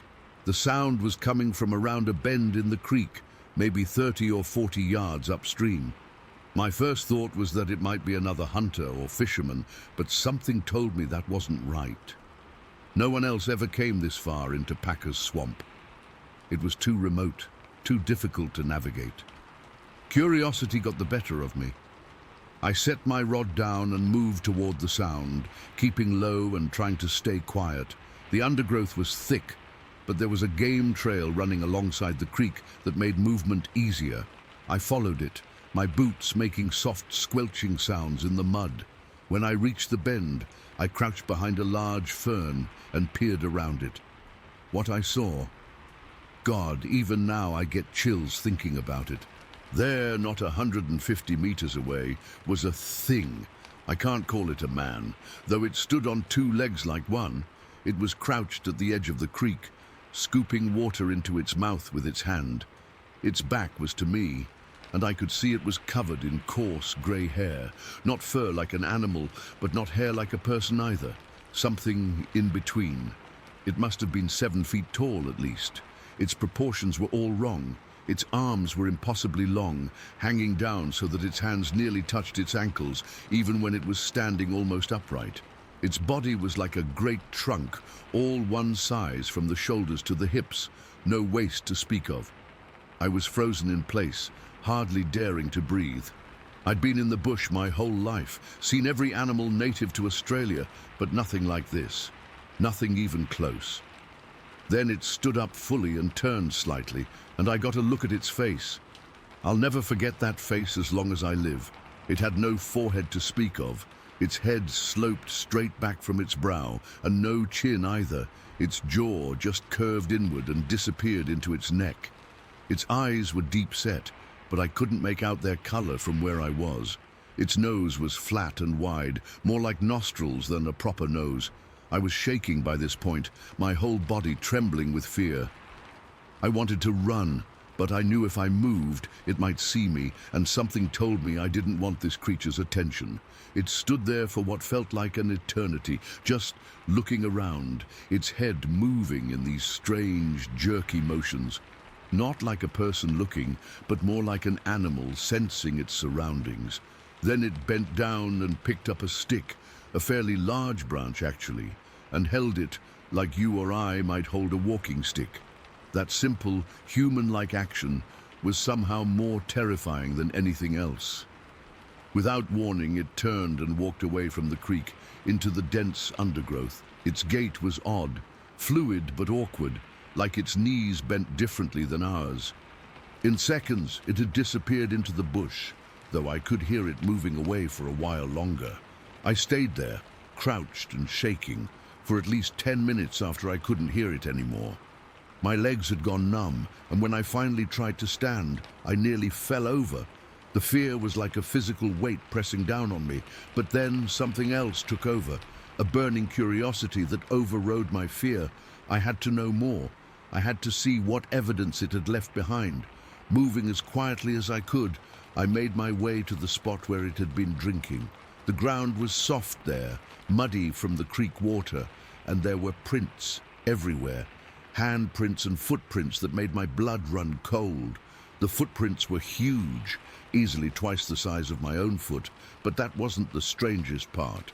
They only had 4 toes, 4 long cylindrical toes, each about 5 inches in length.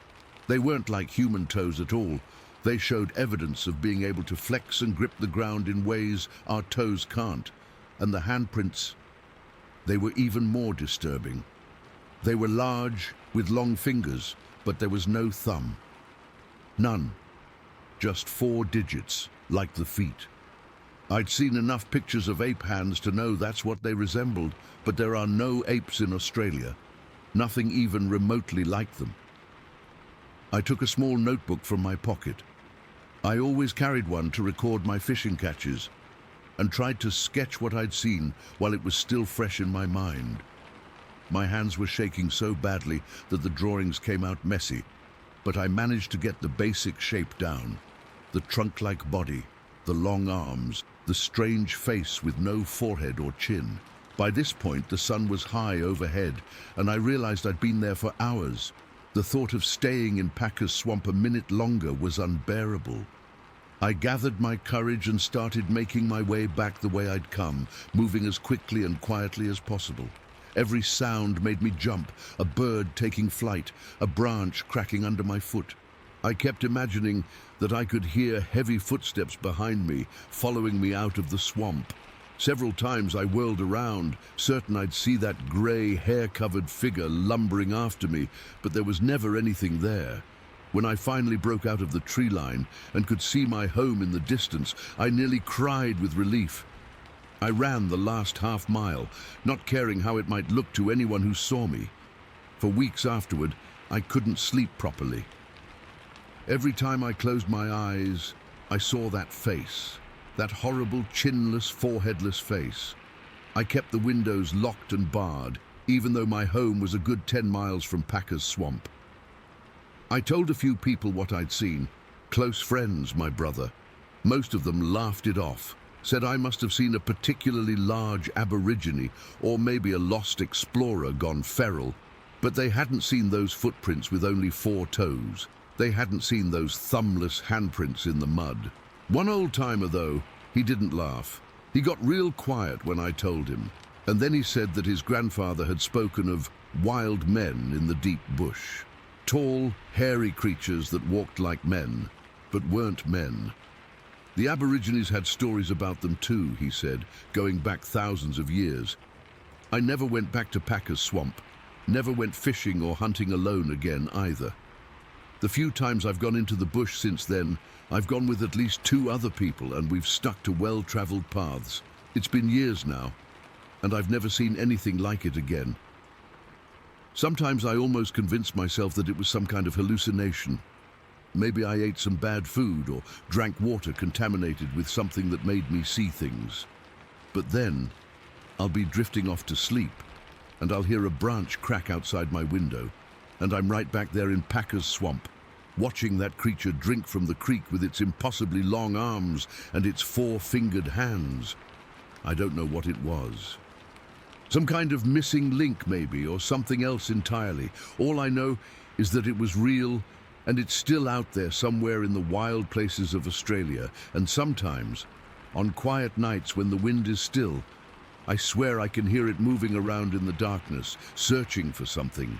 The rational part of my mind says it was probably just passing through, that it's long gone now. But another part of me, a deeper, more primitive part, knows better. Whatever that thing was, it's been here all along. We just don't venture deep enough into its territory to see it. And maybe that's for the best. I've never told anyone the full story until now. Most days I can push it to the back of my mind and go about my life. But sometimes, when I'm alone in the bush and the shadows grow long, I feel those eyes on me again. And I know it's watching, waiting. For what? I don't know. And I hope I never find out. Story 10. I don't know if anyone will believe me, but I need to get this off my chest. It's been 26 years, and I still think about it more than I should. I've tried explaining it away, tried convincing myself it was just an animal or maybe some prankster, but deep down, I know better. It was Father's Day, June 15th, 1997. Me, Chris, Devin and Marcus had planned a rock climbing trip to Ravencliffe Falls in the Chattahoochee National Forest. I'd been climbing there for about 3 years at that point, and I wanted to show the guys this amazing spot I'd found. The weather forecast had predicted clear skies, but Mother Nature had other plans. We got an early start, leaving Atlanta around 6 in the morning. The drive up was nothing special, just us bullshitting, drinking energy drinks and blasting Pearl Jam from Chris's beat-up Jeep Cherokee. We reached Helen around 8:30, then took the winding forest roads to the trailhead. The humidity was already brutal, but that's Georgia in June for you. We hiked in about a mile to the climbing spot, this gorgeous rock face, with routes ranging from beginner to pretty advanced stuff. Chris and Devin were experienced climbers, but it was Marcus's first time on natural rock.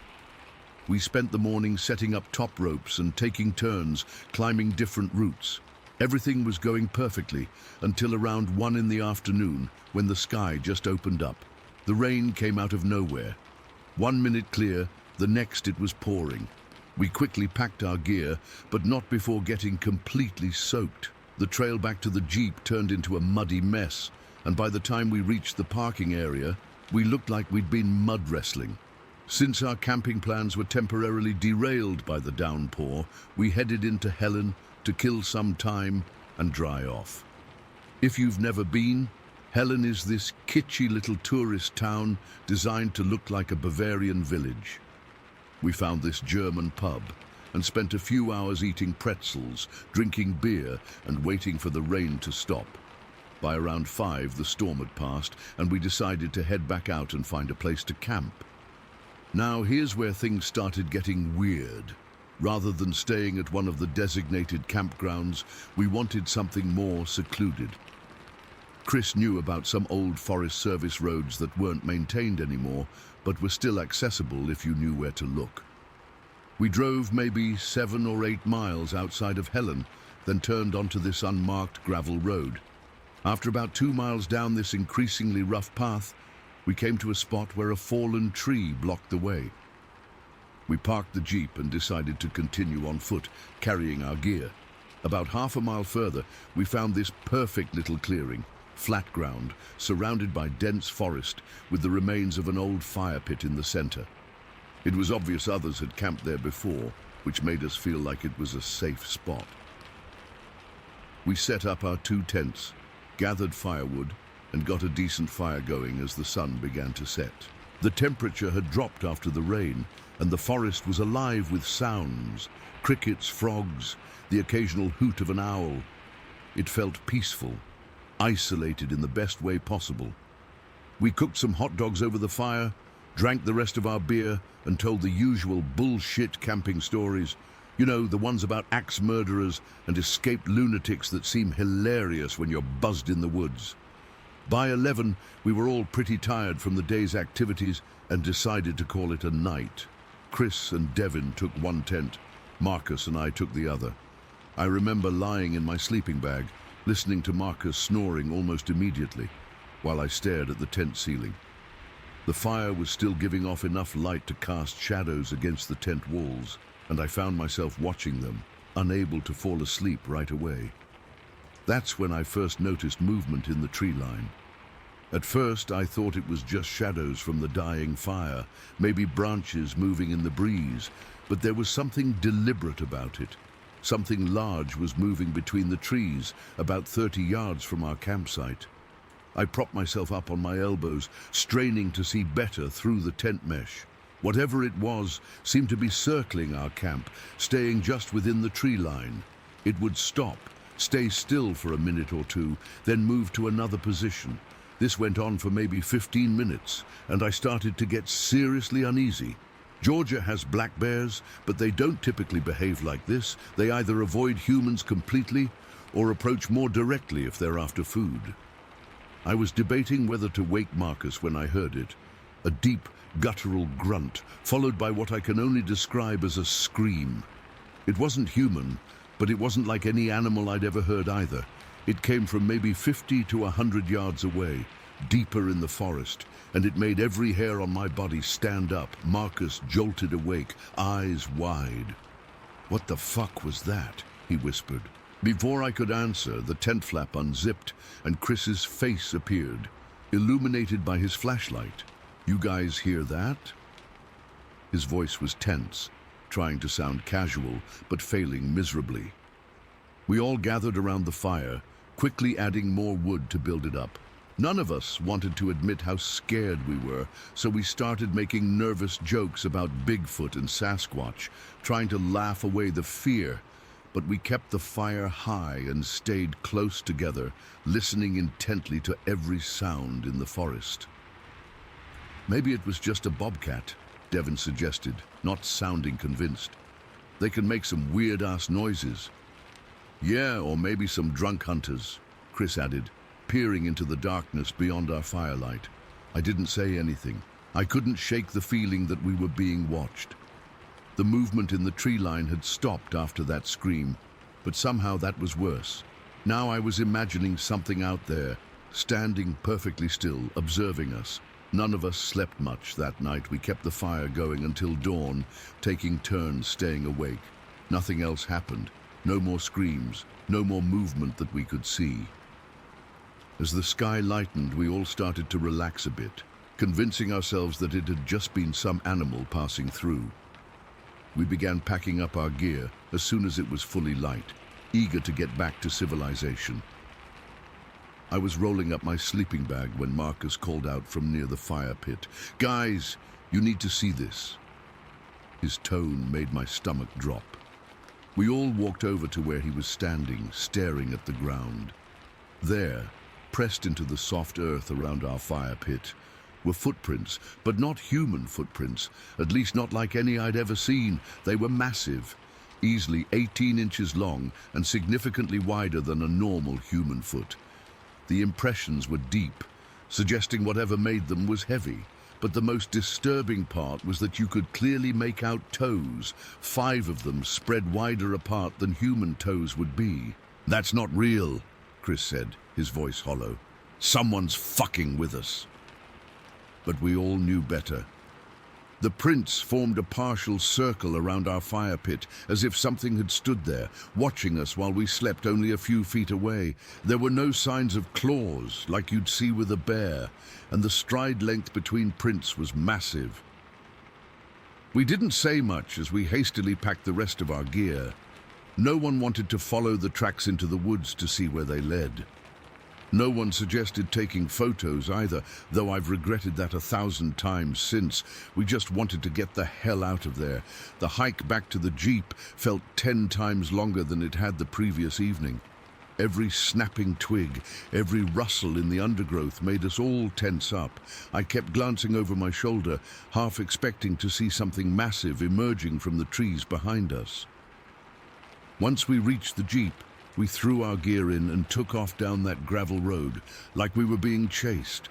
No one spoke until we hit paved road again, and even then the conversation was strained, each of us trying to rationalize what we'd seen. "Could have been someone with those fake Bigfoot feet you can buy," Devin suggested. "In the middle of nowhere, who would trek miles into the forest just to scare random campers?" Marcus countered. I remember Chris gripping the steering wheel so tight his knuckles were white. "Let's just agree not to camp off trail anymore, okay?" We all nodded, and that seemed to be that. We drove back to Atlanta mostly in silence, each lost in our own thoughts. When we got back to my apartment, we unloaded my gear, made some vague plans to climb again soon, and then they left. We never discussed that night again as a group. I've been back to the Chattahoochee National Forest many times since then. I still climb at Ravencliffe Falls regularly. But I've never gone back to that particular Forest Service road, and I sure as hell don't camp off marked trails anymore. I stick to designated campgrounds with other people around, and I'm always alert for unexplained sounds in the woods. I've spent years researching what might explain what we experienced. I've read about black bears, cougars that might be passing through the area even though they're not supposed to be there. and even the possibility of feral humans living in the national forest. Nothing quite fits. Sometimes when I'm lying in bed at night, I can still hear that scream. Not quite animal, not quite human, and I think about those footprints 18 inches long, standing around our fire while we slept just a few feet away. What was it doing? Just watching us? What would have happened if one of us had woken up and surprised it? I don't know if Bigfoot is real. I'm not even sure that's what we encountered that night. But I know what I saw, and I know what I heard. Something was out there in those woods. Something large that walks on 2 feet and moves with purpose. And whatever it was curious about us. I still go into the woods. I still climb and hike and enjoy nature, but I never go alone. I never go off trail, and I never, ever take those woods for granted anymore, because now I know that sometimes, when you feel like you're being watched in the forest, you are. Story 11. I've never really shared this before publicly, but after finding this forum, I think I'm finally ready. This happened back in 1978 when I was about 7 years old. My parents had divorced the year before, and my dad had just finished building this new house deep in the woods near Fort Assiniboine in Alberta. It was his dream home, all wood, with these massive glass walls facing out toward the Assiniboine River. The house was built into the side of a hill with a big deck that wrapped around the side, giving you this amazing view of nothing but forest and wilderness.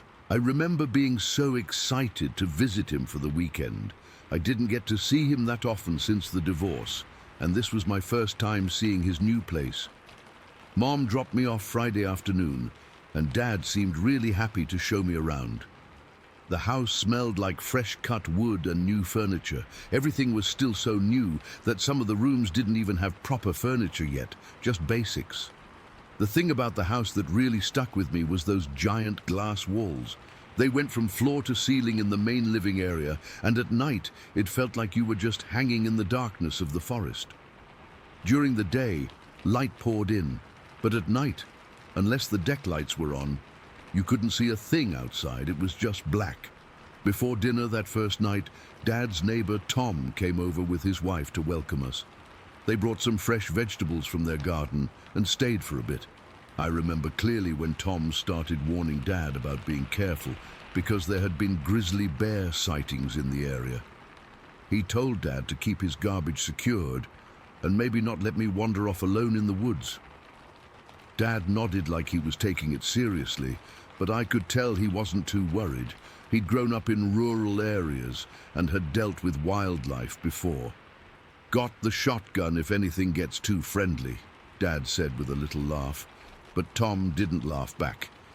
"Just be careful, Bill. These bears are hungry this time of year." I remember feeling a bit scared hearing them talk about bears, but Dad assured me later that we were perfectly safe in the house.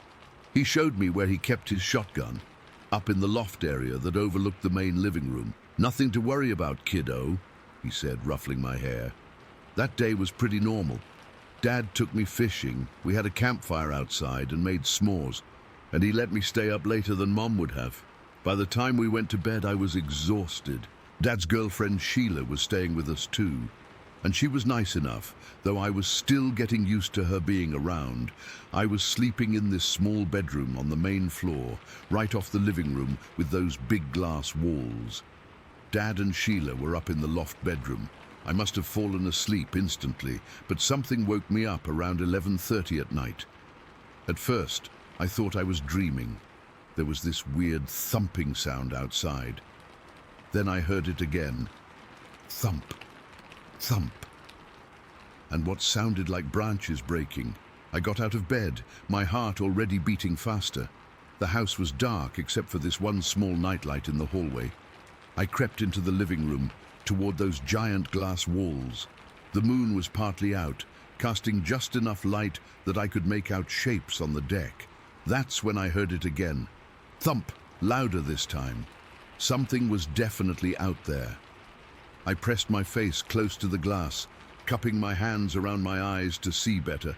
At first I just saw shadows, but then something moved on the deck. Something big, really big. It was hunched over, looking at something on the deck floor. Maybe checking out a flower pot or some of Dad's tools he'd left out there. I remember feeling frozen in place. My brain was saying bear because of what Tom had warned us about. But something felt different. The shape was bulky and covered in what looked like dark fur, but the way it was crouched seemed weird for a bear. Its shoulders were massive, hunched up high, and even though it was on all fours, something about the posture wasn't right.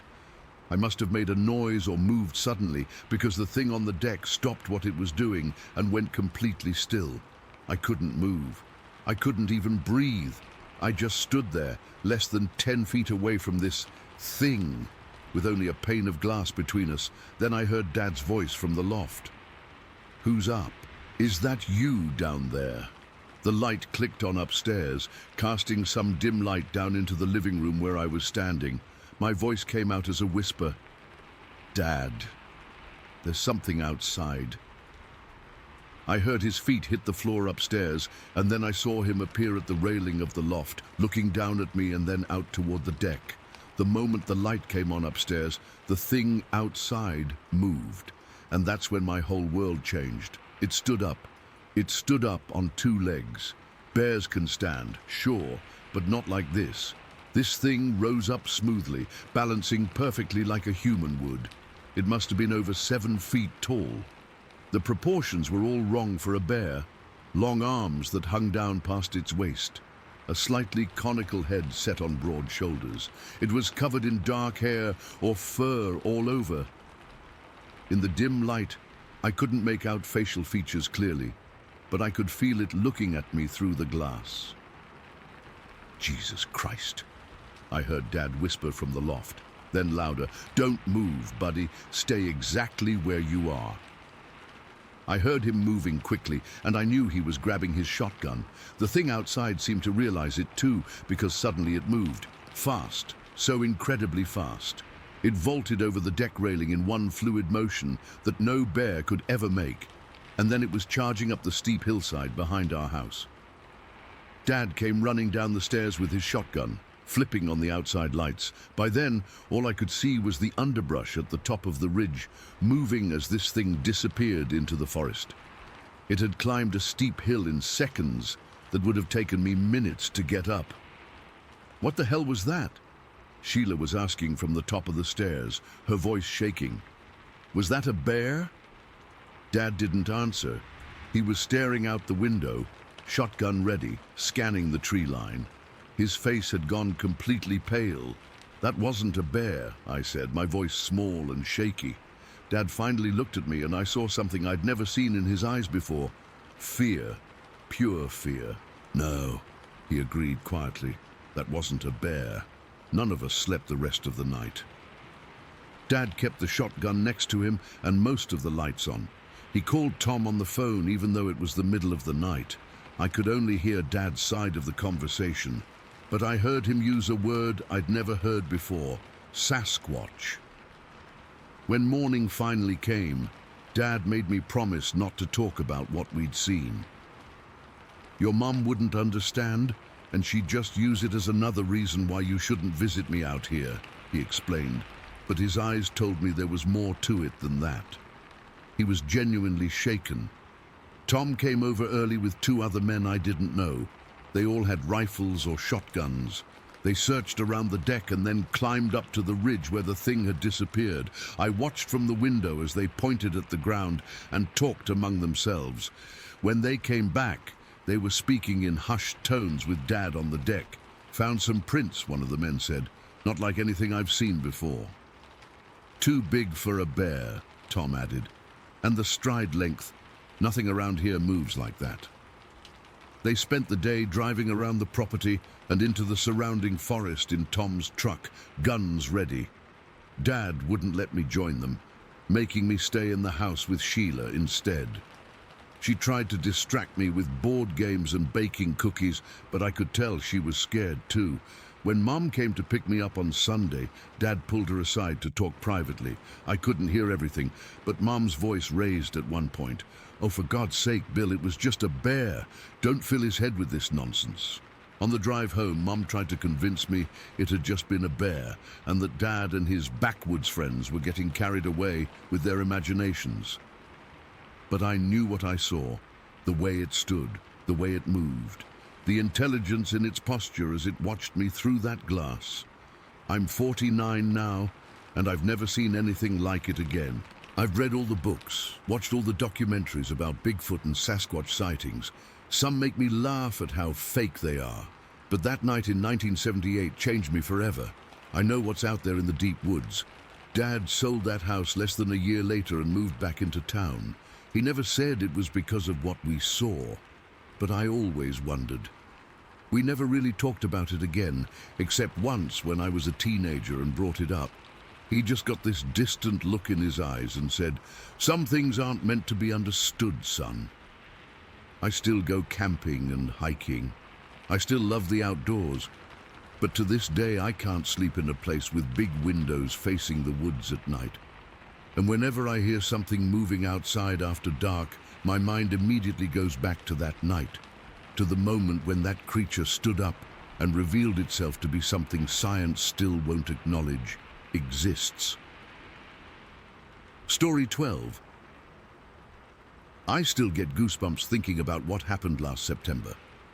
This was 2020, when everyone was dealing with COVID, but me and my two buddies decided we needed to get away from all the chaos. Mark suggested camping up in the Willamette National Forest, northeast of Waldo Lake. It's pretty remote, but that was exactly what we wanted. Just us guys, some beers and no screens for a weekend. Mark's the outdoorsy one of our group. He'd been to this basin area before and said it was perfect. Not many people go there. Good fishing in the creek and beautiful views. Chris and I were sold immediately. We packed up Mark's truck on Friday morning, stopped for supplies in Oakridge and headed up the Forest Service roads. The drive-in was beautiful, but rough. The last 5 miles were on this barely maintained dirt road that had me gripping the door handle the whole time. We finally parked around 2 in the afternoon and hiked about a mile to this perfect little clearing near a creek. The spot was gorgeous. Tall Douglas firs all around, a babbling creek maybe 30 yards away, and this flat area that was perfect for our tents. We set up camp quickly. I pitched my tent closest to the creek, while Mark and Chris set theirs up about 15 feet apart from mine, forming a rough triangle around what would be our fire pit. We collected firewood, filtered some water from the creek, and Mark caught a couple small trout that we cooked up for dinner. Everything was perfect. We were joking around, having a few beers, talking about how nice it was to escape from all the pandemic stuff for a while. The sun started setting around 7:30, and that's when things began to feel different. The forest got really quiet, which I didn't think much about at first, but then we heard it. This weird scream echoing through the valley. It was far away, maybe a mile or two, but it made all 3 of us stop talking mid-conversation. "What the hell was that?" I asked. Mark shrugged. "Probably just an elk. They make weird noises during rutting season." I'd heard elk before, but this didn't sound right. It was deeper, more guttural, and had this pattern to it. Like wah, wah, wah, that trailed off, but I trusted Mark's outdoors experience and tried to forget about it. About 20 minutes later, we heard it again. Closer this time. Same weird pattern, but definitely louder. Chris looked uncomfortable. "You sure that's an elk, dude?" he asked Mark. I mean, probably. Could be a cougar too, I guess. But Mark didn't sound convinced anymore. We tried getting back to our conversation, but nobody was really into it. The screams kept coming, maybe every 15 minutes, and each time they sounded closer. By 9 o'clock, they seemed to be coming from just beyond the creek, maybe a few 100 yards away. That's when Mark suggested we turn in early. Let's just get some sleep. Whatever it is, it'll probably move on by morning. None of us argued. We doused the fire, hung our food in a tree about 50 yards from camp, standard procedure for bear country, and retreated to our tents. I could tell we were all on edge because nobody was making the usual jokes or talking much. I climbed into my sleeping bag around 9:30, but couldn't fall asleep. I just lay there listening to the forest. The creek's babbling, which had been so peaceful earlier, now just made it harder to hear if anything was approaching. I must have finally dozed off around 11 because I remember checking my watch. What happened next is something I'll never forget. I woke up suddenly to the sound of heavy footsteps. Not like a deer or even a bear. These were heavy, deliberate steps. Whatever it was big, and it was on the other side of the creek. I heard water splashing, and then the footsteps were on our side. I froze completely, barely breathing. Then came the scream. Jesus Christ, that scream. It was right there. Couldn't have been more than 30 feet from my tent. It was so loud it hurt my ears. That same wah, wah, wah pattern, but now I could hear the depth of it, the raw power. This wasn't an elk or a cougar. This was something else entirely. I heard Mark whisper from his tent, "Jason, Chris, you guys awake?" "Yeah," I whispered back, my mouth bone dry. "What the fuck is that?" Before anyone could answer, there were more footsteps, but now they were coming from a different direction. That's when I realized there were at least 2 of them. They were circling our camp.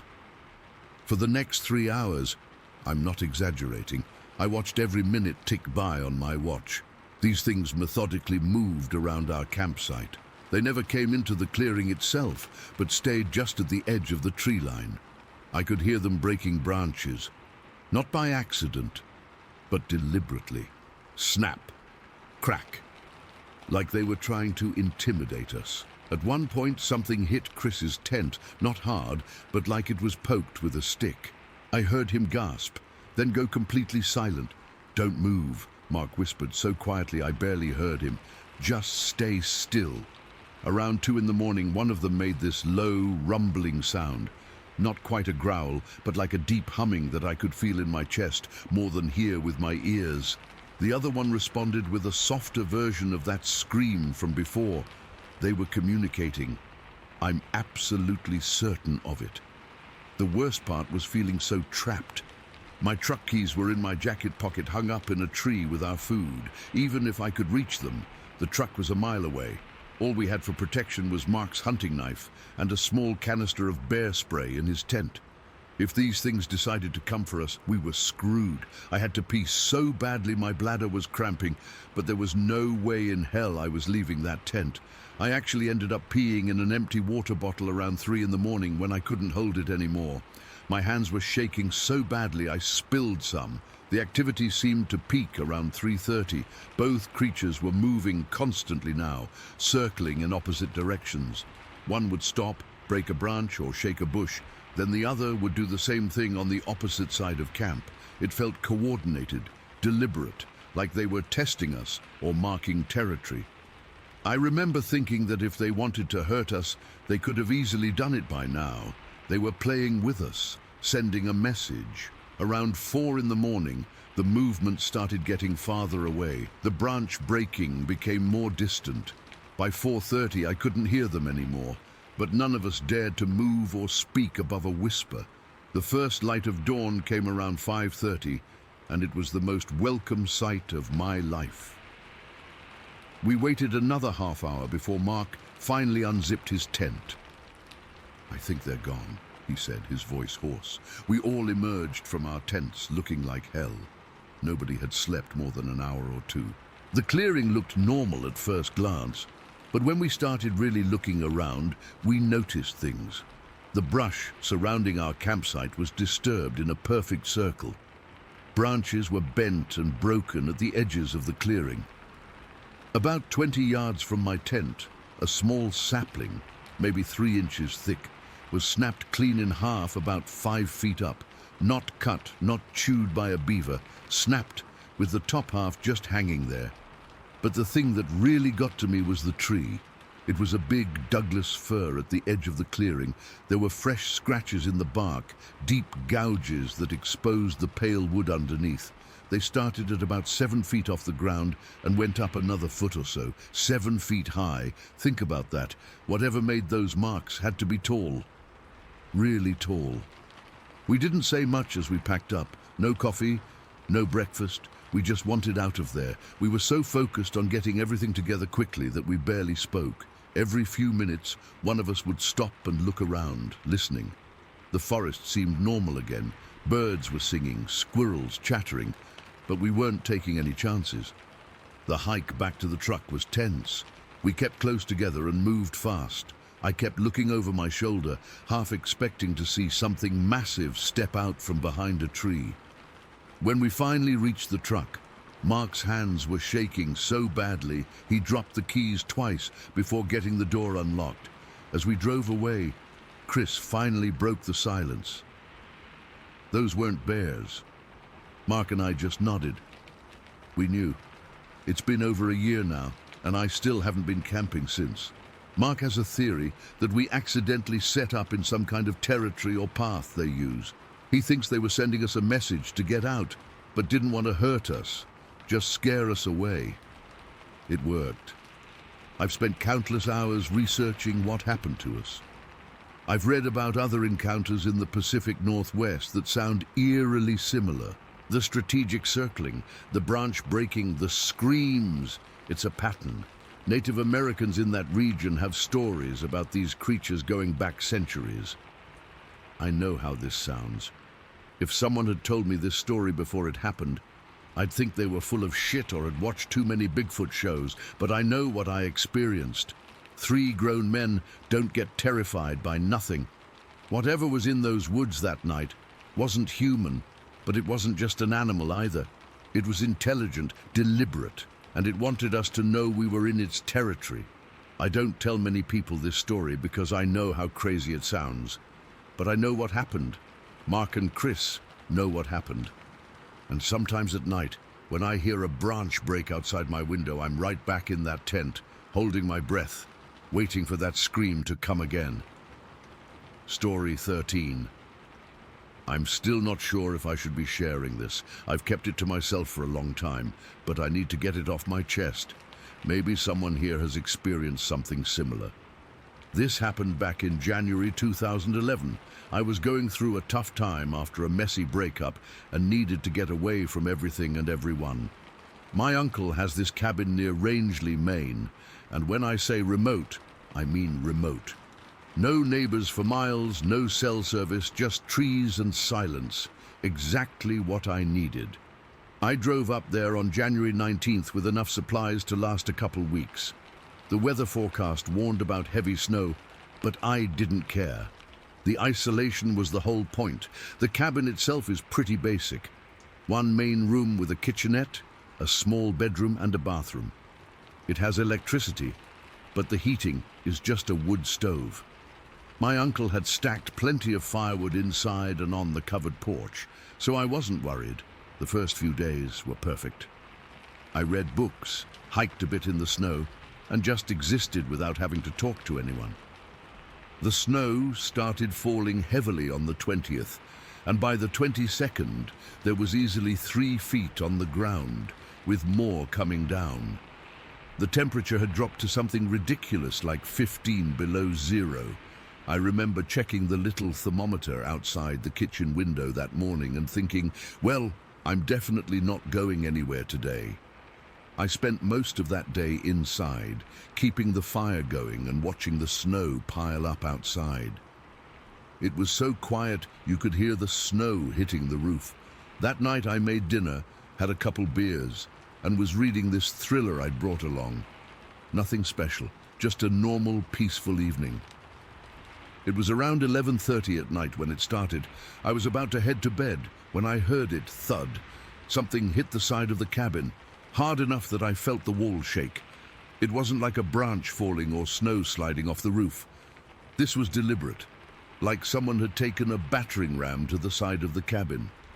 My first thought was maybe a deer had run into the cabin, though that made no sense with how deep the snow was. I grabbed my flashlight and looked out the window on that side. Nothing. No tracks, no movement, nothing but pristine snow illuminated by my flashlight beam. The weirdest part was how the snow looked completely undisturbed. I stood there for a while, scanning the tree line, but couldn't see anything unusual.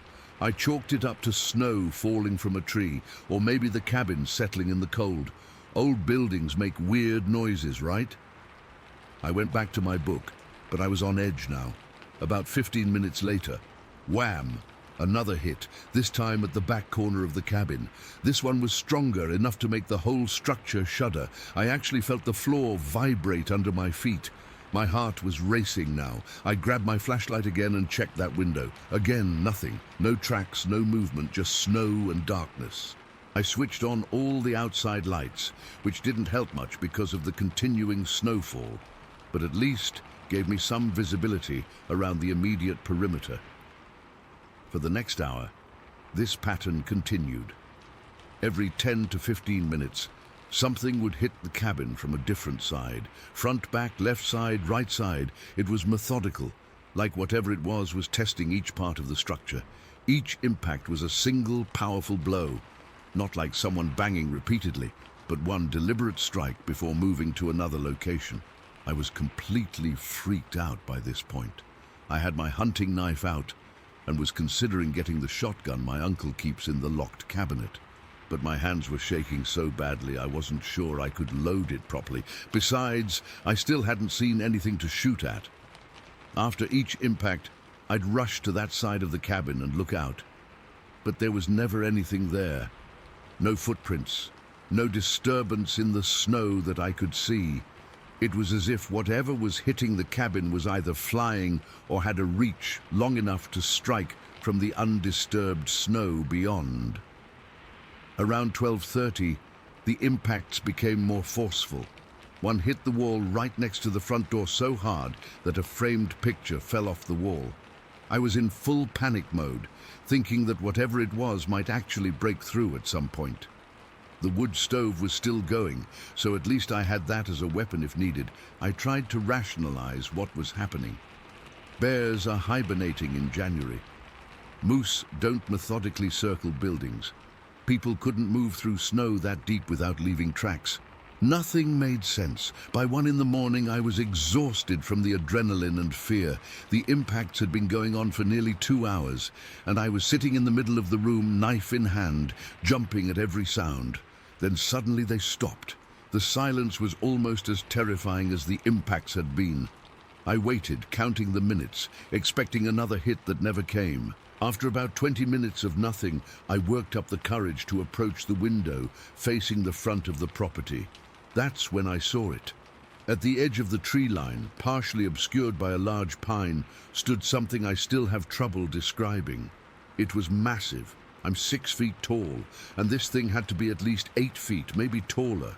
Its shoulders were incredibly wide, and its arms seemed disproportionately long, hanging down almost to where its knees would be. The most unsettling thing was its head, or rather the lack of a defined neck. Its head seemed to slope directly into its shoulders, giving it this hunched appearance. The outside lights didn't reach that far, so I was seeing mostly a silhouette. But there was no mistaking that this was not a human or any animal I recognized. It was covered in what looked like dark hair or fur, and despite the heavy snowfall, it stood completely motionless, watching the cabin. I was frozen in place, afraid that any movement would attract its attention more directly. For what felt like forever, but was probably only a minute or so, we were at a standoff, me peering through the window, it standing at the tree line. Then, without any hurry, it turned and walked into the deeper forest. Its gait was steady and deliberate, moving through the deep snow with an ease that should have been impossible. I didn't sleep at all that night. I kept all the lights on and sat with my back against the wall opposite the window, knife in hand, watching and waiting. Nothing else happened. No more impacts, no more sightings. When dawn finally came, I was exhausted, but still too wired to sleep. As soon as it was light enough, I forced myself to go outside to check around the cabin.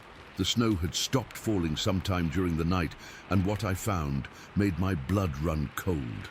Circling the entire cabin were tracks, wide, shallow impressions in the deep snow, approximately 15 inches long and spaced far apart, much farther than a human stride. They formed a perfect perimeter around the cabin, and in several spots there were deeper depressions in the snow near the walls, exactly where the impacts had occurred.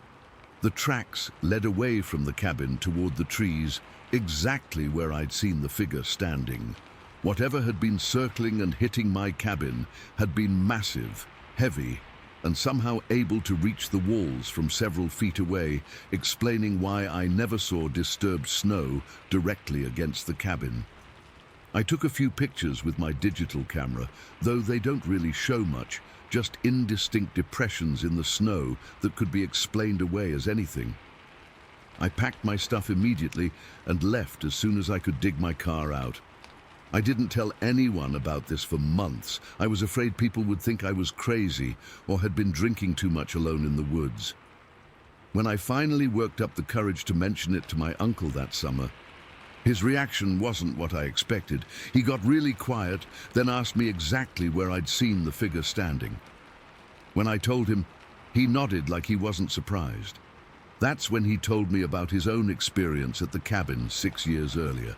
He'd been there during winter as well, and something had circled the cabin, hitting the walls systematically. But in his case, the thing had actually pressed its face against the bedroom window. He described seeing a dark, wide face with deep-set eyes beneath a covering of coarse hair. Neither of us has used the cabin during winter months since then. We've never discussed it again either.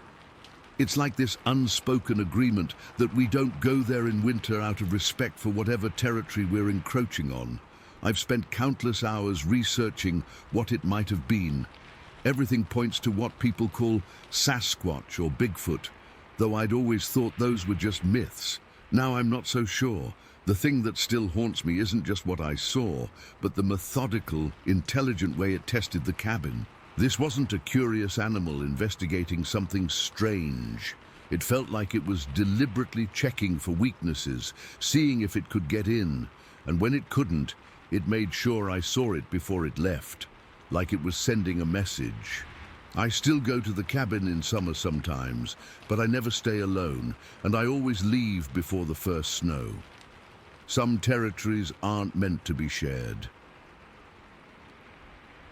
Story 14. I'm still trying to understand what happened last September in the Oakridge forest.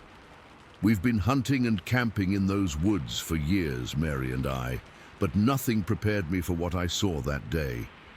I didn't believe in these things before, thought they were just stories people made up after too many beers around a campfire. Now I don't know what to think anymore. It was supposed to be a simple weekend getaway. The forecast looked good. Not too cold, not too hot, perfect for some bird hunting. We packed our old Ford F-150 with the camper attachment Thursday night and left early Friday morning. Mary had packed enough food to last us a week, even though we were only staying 2 nights. That's just how she is, always prepared for anything. Well, almost anything. We got to our usual spot around 11 in the morning. It's this clearing about 2 miles off the main forest road, tucked away where most people don't bother going. You have to know the unmarked turnoffs, and the road gets pretty rough toward the end. Our spot sits near a small creek, surrounded by second-growth timber with some patches of younger trees where the logging company did some selective cutting a few years back. Mary started setting up our camp while I unloaded the gear. She's amazing at organizing our little camper, turning it from a cluttered mess into a cozy home in under an hour. The day was beautiful, sunlight filtering through the trees, birds chirping, that earthy smell of the forest floor. Perfect hunting weather. After lunch, just some sandwiches Mary had packed, I decided to grab my Remington 870 and head out for some bird hunting. Mary was fine, staying back, said she wanted to organize the camper kitchen and maybe read her novel. I remember checking my watch before leaving. It was about 1:30 in the afternoon. "Don't go too far," Mary called out as I headed toward the spur road that cuts through a patch of denser timber. "I'll be back before you know it," I replied. I wish I'd just stayed at camp. The hunting wasn't great that day. I followed the old logging road for about 45 minutes, moving slowly, eyes scanning the underbrush for movement. Nothing, not even a grouse. The forest was strangely quiet the further I went, but I didn't think much of it at the time, just figured the birds were being shy that day. Around 2:30, I decided to turn back. No point wasting more time if the birds weren't cooperating. The walk back was uneventful for the first 20 minutes or so. I was probably about 100 yards from our campsite when everything changed. I heard it first. Heavy footsteps moving through the underbrush to my right. Deliberate, steady steps. My first thought was that another hunter had come into the area and was walking heavily to make their presence known. That's what responsible hunters do. We make noise so we don't accidentally get shot by someone who thinks we're game. I stopped walking and called out, "Hello there! Hunter on the path!" Nothing, just those heavy footsteps, now pausing too. I waited, shotgun lowered but ready, expecting to see some guy in an orange vest emerge from between the trees. The footsteps started again, moving closer to the path I was on. Then they stopped. That's when I saw it. Between two thickets of younger trees, maybe 30 yards away, something stepped into a small clearing. My brain immediately thought bear. It was the right size and color, but bears don't stand perfectly upright like that. This thing was standing straight up like a man, but it was massive, covered in dark brown hair, almost black in some places, with broad shoulders that would make a linebacker look small. Its chest was thick and barrel-like, powerful, but it was the face that made my blood run cold. It wasn't a bear's face, there wasn't a snout. It looked almost human-like, but completely covered in that same dark hair. The eyes were what got me. They were looking right at me, intelligent, aware, assessing. I stood frozen, unable to move. My shotgun might as well have been a toy for all the good I thought it would do. This thing was huge, at least 7 feet tall, probably more. I've been hunting my whole life and I've never frozen up like that. But something primitive in my brain was screaming, "Don't move, don't run." We stared at each other for what felt like forever, but was probably only 5 or 6 seconds. Then without making a sound, it turned sideways, stepped back into the dense trees, and was gone. Just like that. Something that big shouldn't be able to move so quietly. But it did. I remained rooted to that spot for at least 2 minutes, straining to hear any sound of it moving away through the forest. Nothing. Complete silence. Even the birds had stopped singing. Eventually, I got my legs working again and carefully moved to where it had been standing. The ground was firm, covered with pine needles and old leaves. I couldn't find any distinct footprints, just some disturbed ground and broken twigs. I took photos with my phone, but they don't show much. Just forest floor that could have been disturbed by anything. My heart was pounding so hard I could feel it in my throat as I hurried back to camp. I didn't run. Something told me running would be a bad idea. But I walked as fast as I could, constantly looking over my shoulder. When I got back to camp, Mary took one look at my face and knew something was wrong. "Jack, what happened? You look like you've seen a ghost." I couldn't find the right words at first. How do you tell your practical, no-nonsense wife that you just saw something that shouldn't exist? I've never been one for tall tales or exaggerations. Ask anyone who knows me. I'm the skeptical one, the one who needs proof. "I need you to come with me," I finally said. "I need to show you something." Mary looked confused but followed me. I brought my shotgun, and for the first time in our 26 years of marriage, I saw Mary look genuinely concerned about my mental state. We walked back to the spot. I was nervous the whole time, eyes darting everywhere, listening for those heavy footsteps. When we reached the clearing, I pointed to where it had stood. "Stand right there," I told Mary.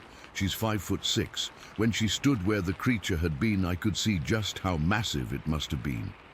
Its head would have cleared hers by at least 1.5 feet, and Mary is slender. This thing had shoulders twice as wide as hers, a chest that looked like it could absorb a shotgun blast without flinching. "What am I supposed to be seeing, Jack?" Mary asked, getting impatient. That's when I told her I described exactly what I'd seen. The size, the stance, the face, the eyes. As I spoke, Mary's expression changed from skepticism to concern. "You think you saw a Bigfoot?" she finally asked, not mocking, just clarifying. I hadn't used that word even in my own thoughts. But yes, that's exactly what I had seen. A Sasquatch, a Bigfoot, whatever you want to call it. I know how it sounds, I said.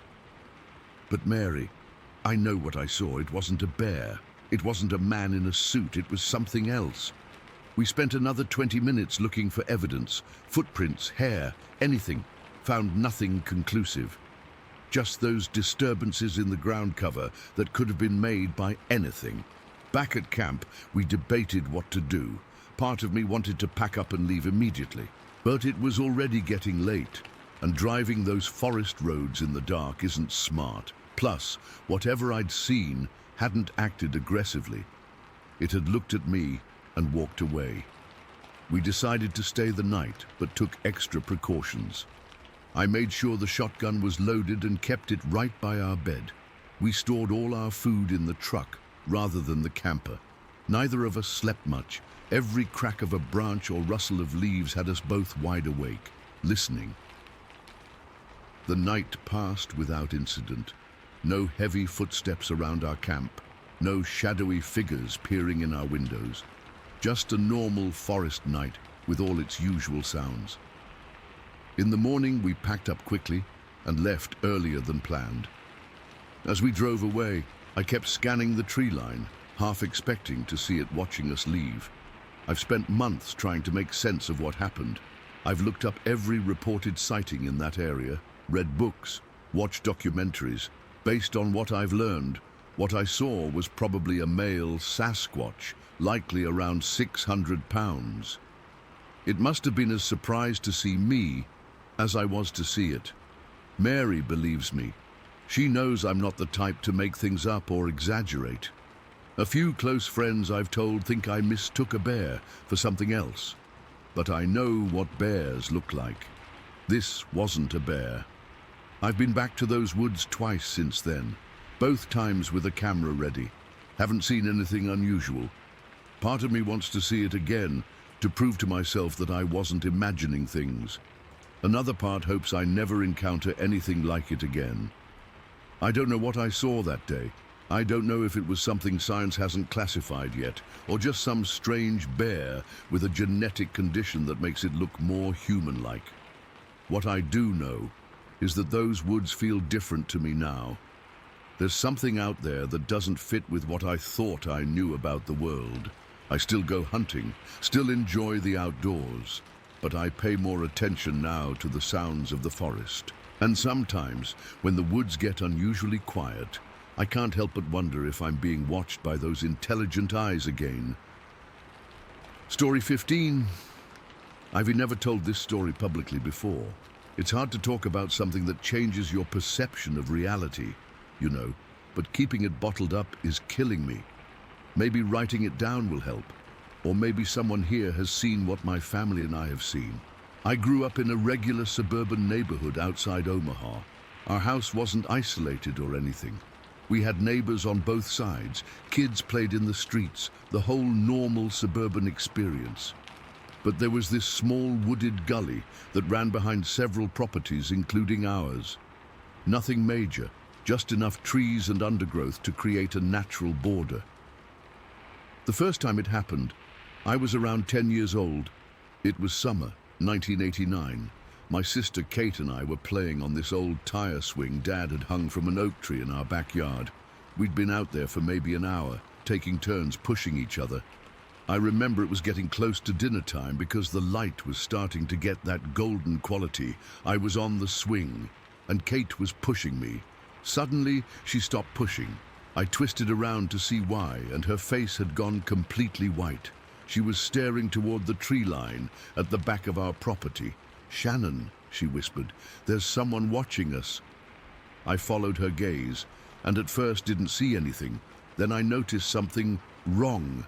Standing between two trees was this dark shape. It was tall, way taller than our dad, who was 6 feet, but it wasn't just a person. The proportions were off. The shoulders were too wide, the arms too long, and it was just standing there, completely still. We both ran inside screaming for our parents. Dad grabbed a baseball bat and went outside to check. Mum tried to calm us down, saying it was probably just a neighbor or maybe a deer. But we knew it wasn't either of those things. Dad came back looking puzzled. He said he hadn't seen anyone, but he did find some strange footprints leading from our yard into the gully. They were big, way bigger than any human foot, and they sank deep into the ground, like whatever made them was incredibly heavy. That night, I couldn't sleep. I kept thinking I heard something moving outside my window, a scraping sound, like something with claws dragging across the side of the house. Mom said it was just tree branches in the wind, but I knew better. We didn't see it again for years. Life went on, and we almost convinced ourselves it had been our imagination, almost. Then, when I was 16, in 1995, it happened again. I was taking out the trash at dusk. Our trash cans were kept along the side of the house near the tree line. As I was dumping the bag in, I had this sudden feeling of being watched, that prickly sensation on the back of your neck.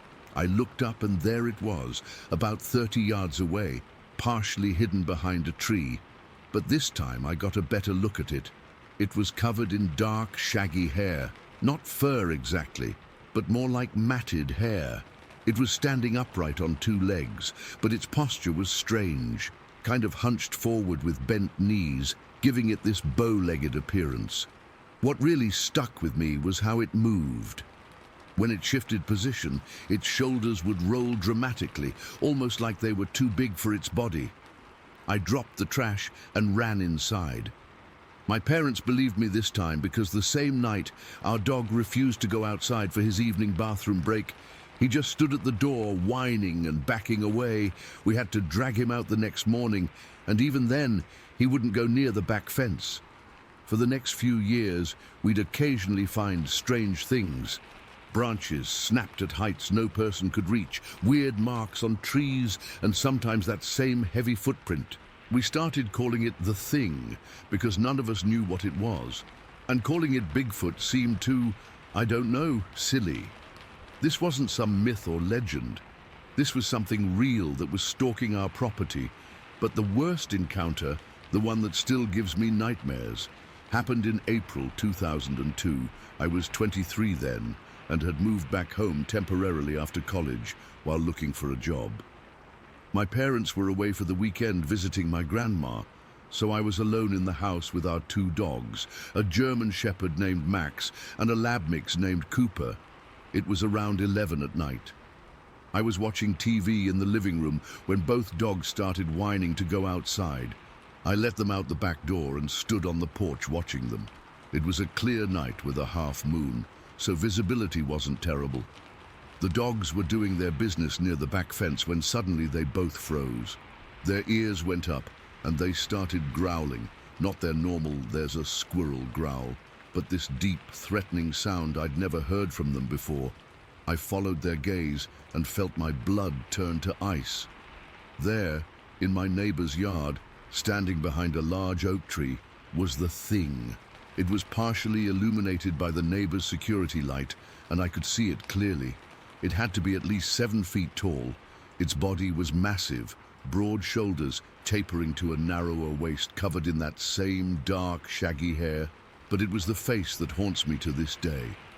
It wasn't quite human, but it wasn't animal either. The face was flatter than a human's, with a pronounced brow ridge. Its eyes caught the security light and reflected back, not red like a deer's, but a dull, yellowish glow. And it was staring directly at me. I was frozen in place. The dogs were still growling, but they weren't approaching it. They were backing up slowly toward the porch. Then the Thing moved. It didn't walk out from behind the tree. It sort of glided between trees in this unnaturally smooth motion that didn't match its bulky frame. It was so fluid, almost like it wasn't fully solid. That's when the dogs lost it. Max and Cooper, two dogs who would normally face down anything, turned and ran past me into the house, tails between their legs. I've never seen them so terrified. And I was alone on the porch with this creature, now staring at me from about 50 feet away. Then it started walking toward me, not running, not charging, just deliberately walking in that strange bow-legged gait with the rolling shoulders. I don't even remember turning around. One second I was watching it approach, and the next I was inside, slamming the door shut and locking it, my heart pounding so hard I thought it would burst from my chest. I ran through the house, making sure every door and window was locked. Then I grabbed my dad's shotgun from the closet and sat with my back against the wall in the hallway, where I could see both the front and back doors. The dogs were huddled against me, still whimpering. For hours, we sat there. Occasionally, I'd hear a sound, a heavy footstep on the porch, a scratching at a window, a soft thump against the brick exterior of the house. I didn't sleep at all that night. When morning came, I worked up the courage to look outside. There was nothing there, but I found enormous footprints in the soft soil of my mom's flower beds, and on the side of the house, about 7 feet up, were these strange marks in the brick, almost like something had been testing the strength of the wall. That wasn't the end of it, though. After my parents came home, I told them everything. Dad wanted to set up cameras, but Mom was scared it would somehow make things worse. Like acknowledging, it would give it power. We compromised by installing motion sensor lights all around the property, but it didn't help. Over the next few years, we'd hear that same thumping against the house, always at night, always when it was dark. It happened several times a year, usually in spring and fall. Sometimes we'd find those footprints, sometimes nothing at all. The motion lights would trigger, but by the time we'd look outside, there would be nothing there. My sister saw it again in 2007, standing at the edge of the driveway as she was coming home late from work. My dad glimpsed it from the kitchen window in 2010, and just last year, my nephew, who's now the age I was during my first encounter, came running inside, saying he saw a giant, hairy man watching him from the trees. I still live in the same neighborhood, just a few blocks from my parents' house. Sometimes I think about moving away, but something tells me it wouldn't matter.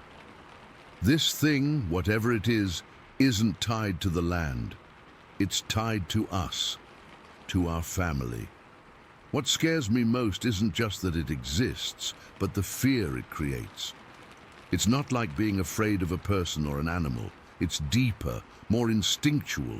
When you see it, something inside you recognizes that you're looking at something that shouldn't exist, something fundamentally wrong.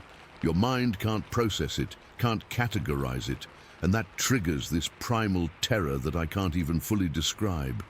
I've researched cryptids and Bigfoot sightings, but nothing quite matches what we've experienced.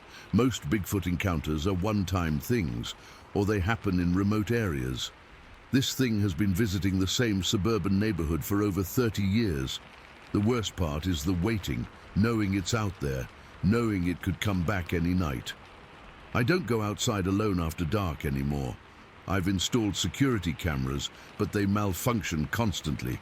Batteries drain overnight, footage gets corrupted, or the cameras just stop recording altogether. 3 nights ago, I heard the familiar thumping on my bedroom wall. 3 distinct knocks, like it was announcing its presence. I didn't look outside. I couldn't bring myself to. But I know it was there, watching, waiting. For what? I don't know.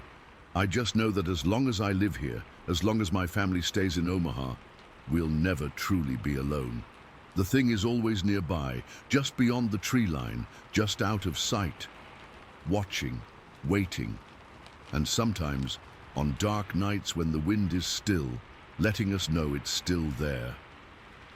Story 16. I've never told many people this story. Even now, 30 years later, I get a weird feeling in my stomach when I think about it. I was just a little kid, 4, maybe 5 years old, when it happened during a camping trip with my parents near Strawberry, Arizona. My dad was really into fishing back then. He'd save up his vacation days, and we'd drive out to the Mogollon Rim for long weekends. Mum would pack this old blue cooler full of sandwiches and sodas, and Dad would load up his tackle box and these 2 fishing rods he'd had since before I was born. I remember the smell of that tackle box, metallic and fishy and somehow comforting. That's how our trips always started. This particular weekend in early summer, we set up at this secluded spot my dad had heard about from a co-worker. It was beautiful. Tall ponderosa pines everywhere, a little creek running nearby, and these massive granite boulders scattered throughout the area. Our campsite was in a small clearing with one of those boulders right at the edge. It was maybe 8 or 9 feet tall, flat on top, with this natural little path you could climb up. That morning had started like all our camping mornings. I woke up to the sound of Dad zipping open the tent and the smell of the little camp stove firing up for coffee. Mum was still in her sleeping bag, but I crawled out and sat with Dad while he got the coffee going. The air was cool and crisp, and everything was still a bit damp with morning dew. After breakfast, eggs and bacon cooked in this cast iron pan that Dad swore made everything taste better, we headed to the creek to fish. I wasn't really fishing myself yet, just watching Dad cast his line and occasionally letting me hold the rod if he caught something. He'd caught 4 decent-sized trout by around 11 o'clock, and we headed back to camp for lunch. Mum started cleaning the fish on this fold-out table we'd brought, and Dad was gathering more firewood to cook them. I was bored and restless like kids get, so I wandered over to that big boulder at the edge of our site. I'd climbed it the day before, and Dad had said it was okay as long as I was careful. The boulder had this natural little pathway of footholds that made it easy to scramble up, even for a little kid. I remember my sneakers, these blue Velcro ones with race cars on them, gripping the rock as I climbed. When I got to the top, I felt like I was on top of the world. From up there, I could see over some of the lower branches of the surrounding pines and across part of the forest. I was just sitting there, pretending I was king of the mountain or something, when I felt, I don't know how to describe it exactly. It wasn't a sound. It was more like a change in the air, like when you're alone in a room and suddenly realize someone's watching you. I turned my head toward the tree line, where the pines grew thick about 20 feet from the boulder. That's when I saw it. At first, my brain couldn't make sense of what I was seeing. Through a gap in the branches, at eye level with me despite me being on top of this tall boulder, was a face. A face that wasn't human, but wasn't animal either. At least not any animal I'd ever seen. It was huge, much bigger than a human face. The skin was a dark grayish brown, weathered like old leather, partially covered with coarse hair that was a mix of brown and black with some gray streaks. The nose was wide and flat, the nostrils large, but it was the eyes that I remember most clearly. They were deep set under a prominent brow ridge, and they were intelligent, dark, amber brown, and they were looking right at me with what I can only describe as curiosity. We just stared at each other. I wasn't scared at first, just completely frozen. I remember thinking that I should call out to my parents, but I couldn't make my voice work. It was like my body wasn't responding to my brain anymore. The creature didn't make any aggressive moves. It just watched me, its head slightly tilted. I could see massive shoulders below the face, covered in the same thick hair. One of its hands, if you could call it that, was resting against a tree trunk, and it was enormous, with fingers that looked too long. I don't know how long we stared at each other. It could have been seconds or minutes. Time seemed to stop. Then I heard my mom call out, "Michael, lunch is almost ready." I didn't answer her. I couldn't. But the creature's eyes flicked in the direction of her voice, and something changed in its expression. Not fear exactly, but wariness. "Michael!" This time it was my dad calling. I heard footsteps approaching the boulder. The creature moved then. It was so fast for something so big. One moment it was there, and the next it was gone, moving away through the trees with barely a sound, just a soft cracking of branches and rustling of pine needles, much quieter than you'd expect for something that size. Dad appeared at the bottom of the boulder. "Hey, buddy, didn't you hear us calling? Mom's got the fish ready." I remember him frowning as he looked at me. "You okay? You look like you've seen a ghost." I couldn't tell him. The words wouldn't come. I just shook my head and climbed down, my legs shaky. Dad helped me the last few feet, his hands steady under my arms. At lunch, I barely ate. Mom felt my forehead, worried I was coming down with something. "You're not getting sick, are you? You've hardly touched your fish." I just shook my head again. That night in the tent, I couldn't sleep. Every sound from the forest made me freeze. Was it coming back? I kept imagining that face appearing at the tent window, those eyes looking in at me. Dad had to wake me from a nightmare in the middle of the night, finding me tangled in my sleeping bag, crying. "Just a bad dream," he said, smoothing my hair. "Nothing's going to get you. I'm right here." But I knew it wasn't just a dream. I knew what I'd seen. The next morning, while my parents were packing up camp, they decided to cut the trip short, thinking I might be getting sick. I snuck back to the boulder. Something pulled me there. Some need to confirm what had happened. That's when I saw them, footprints. Huge footprints in the soft earth around the base of the boulder and leading into the trees. They were at least twice the size of my dad's boots, with 5 clear toe impressions. They were pressed deep into the ground, suggesting whatever made them was incredibly heavy. I followed them to the edge of the tree line, where they disappeared into the pine needles and harder ground. Standing there, looking into those trees, I felt it again, that sense of being watched. But this time, nothing showed itself. I ran back to the campsite, heart pounding. I wanted to show my parents the footprints, but some instinct stopped me. They wouldn't believe me, or worse, they'd think I was making it up for attention. On the drive home, I was quiet, staring out the window at the passing trees. Every dark shape among the pines made my heart jump. Dad kept asking if I felt okay, and Mom kept reaching back to check if I had a fever. The nightmares continued for years. Always the same, those eyes watching me, that face appearing suddenly through pine branches. Sometimes in the dreams, it would reach for me with those long-fingered hands. I'd wake up screaming, and my parents would rush in, concerned and confused. They took me to a child psychologist when the nightmares didn't stop after a few months. The doctor said it was probably just an overactive imagination, combined with something I'd seen on TV. But we didn't even have cable, and my parents were strict about what shows I could watch. As I got older, the nightmares gradually became less frequent. By the time I was 10 or 11, they only happened occasionally. But I never forgot that face, those eyes, the way it had looked at me, with what seemed like the same curiosity I must have shown it. When I was 13, I found a book in the library about cryptids and unexplained phenomena.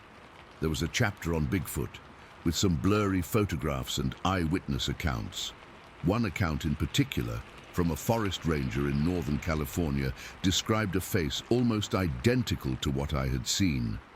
I read that chapter over and over until I had to return the book. I've since done a lot of research on Sasquatch sightings.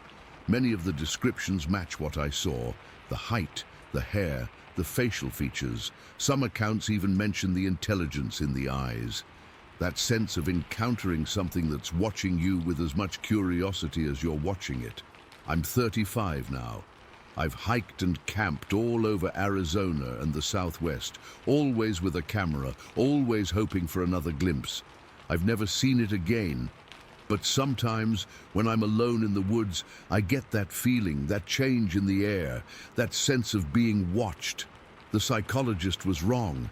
It wasn't my imagination, and it wasn't something I saw on TV. It was real, and the strangest thing is, looking back, I don't think it meant me any harm.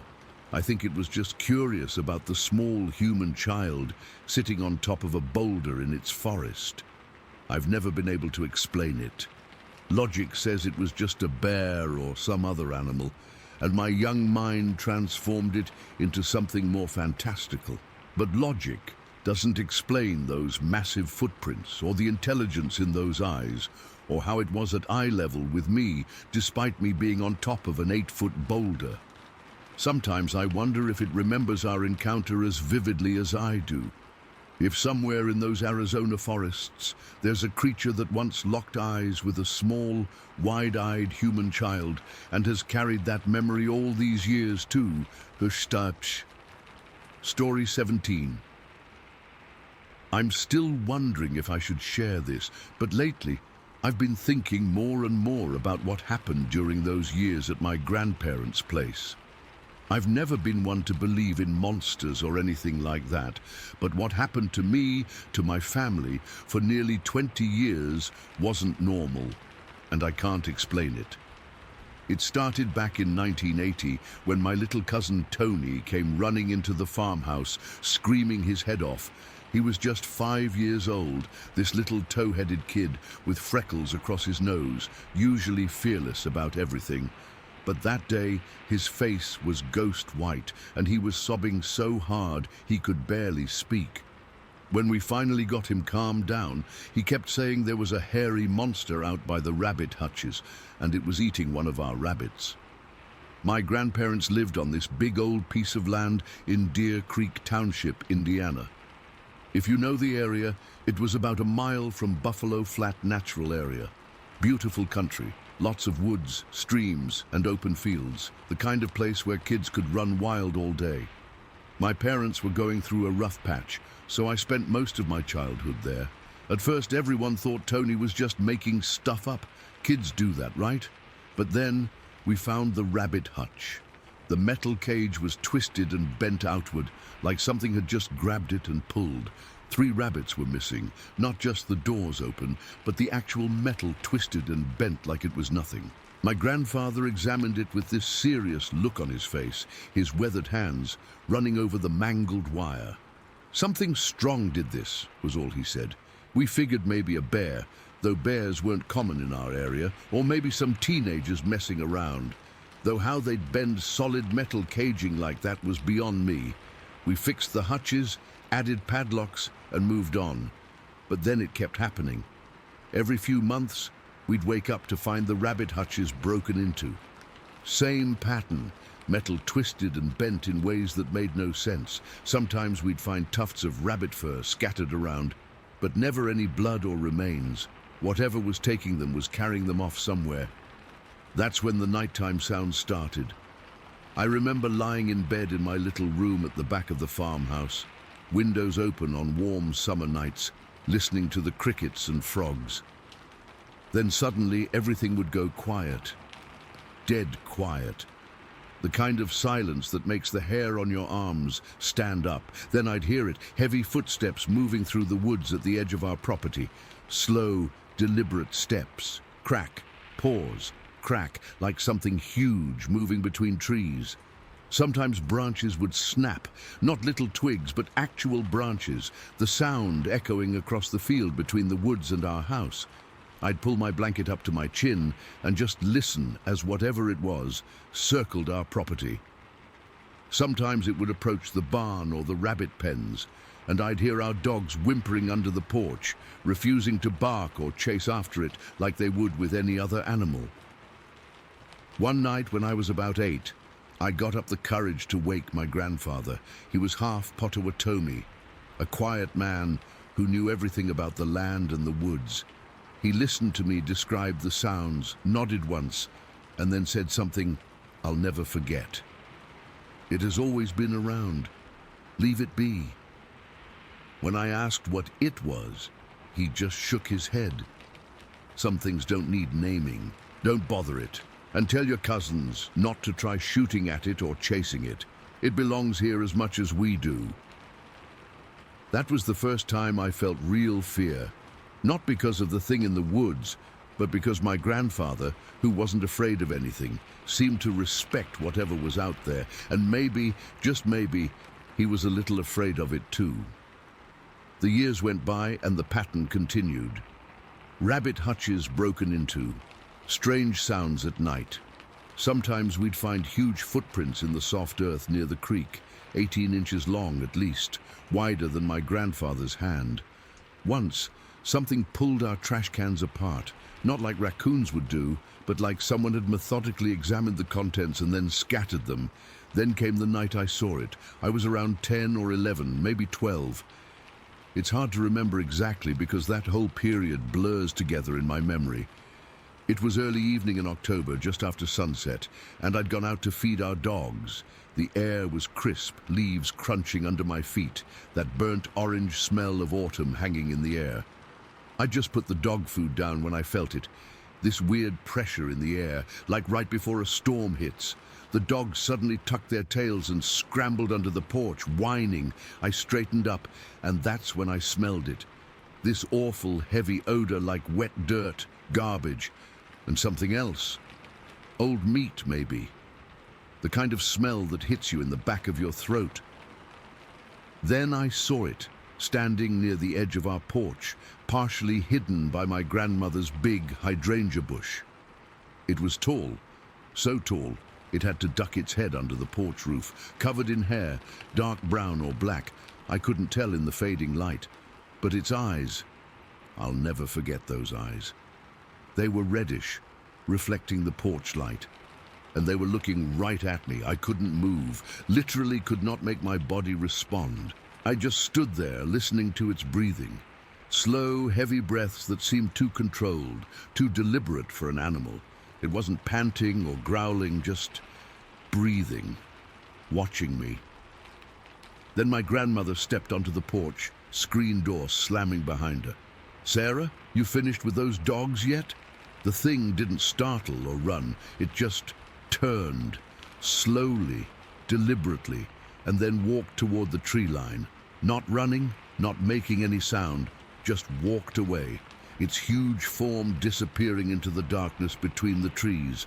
When I finally found my voice and told my grandmother what I'd seen, she just pulled me inside and locked the door.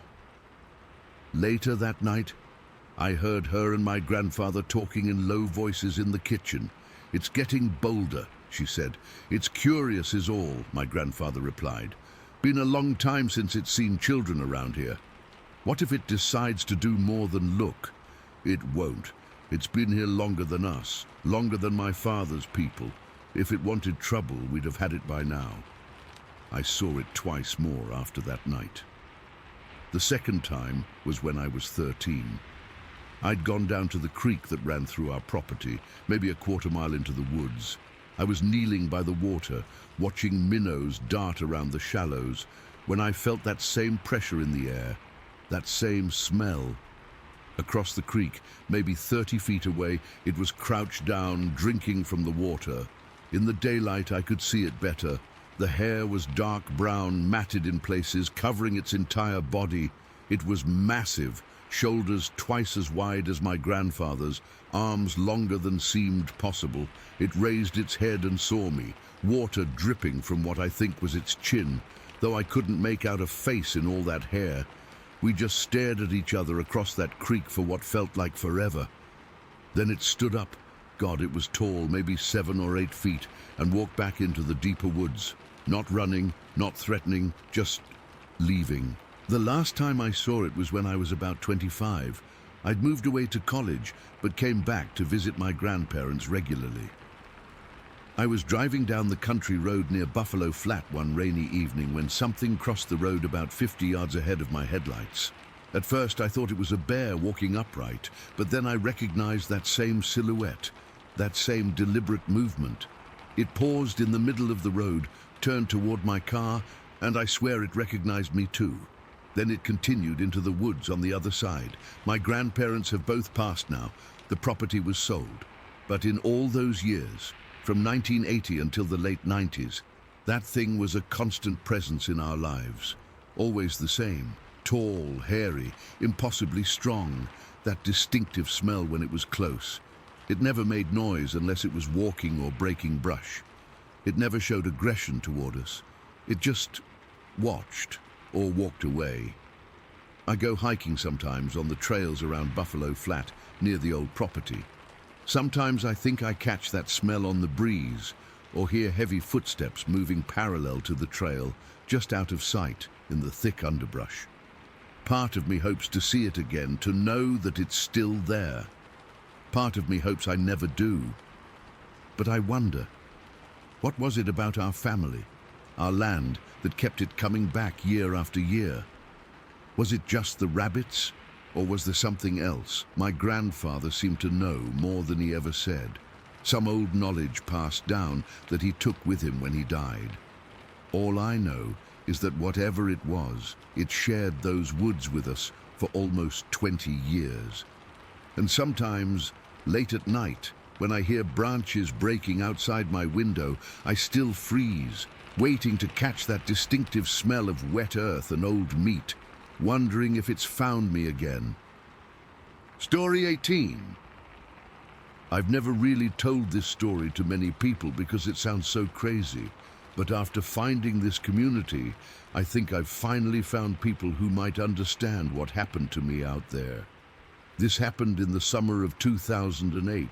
I was working with a crew contracted by the Forest Service to clear trails in the Trinity Alps wilderness in Northern California. There were 12 of us, mostly guys in their 20s and 30s who needed work and didn't mind the physical labor.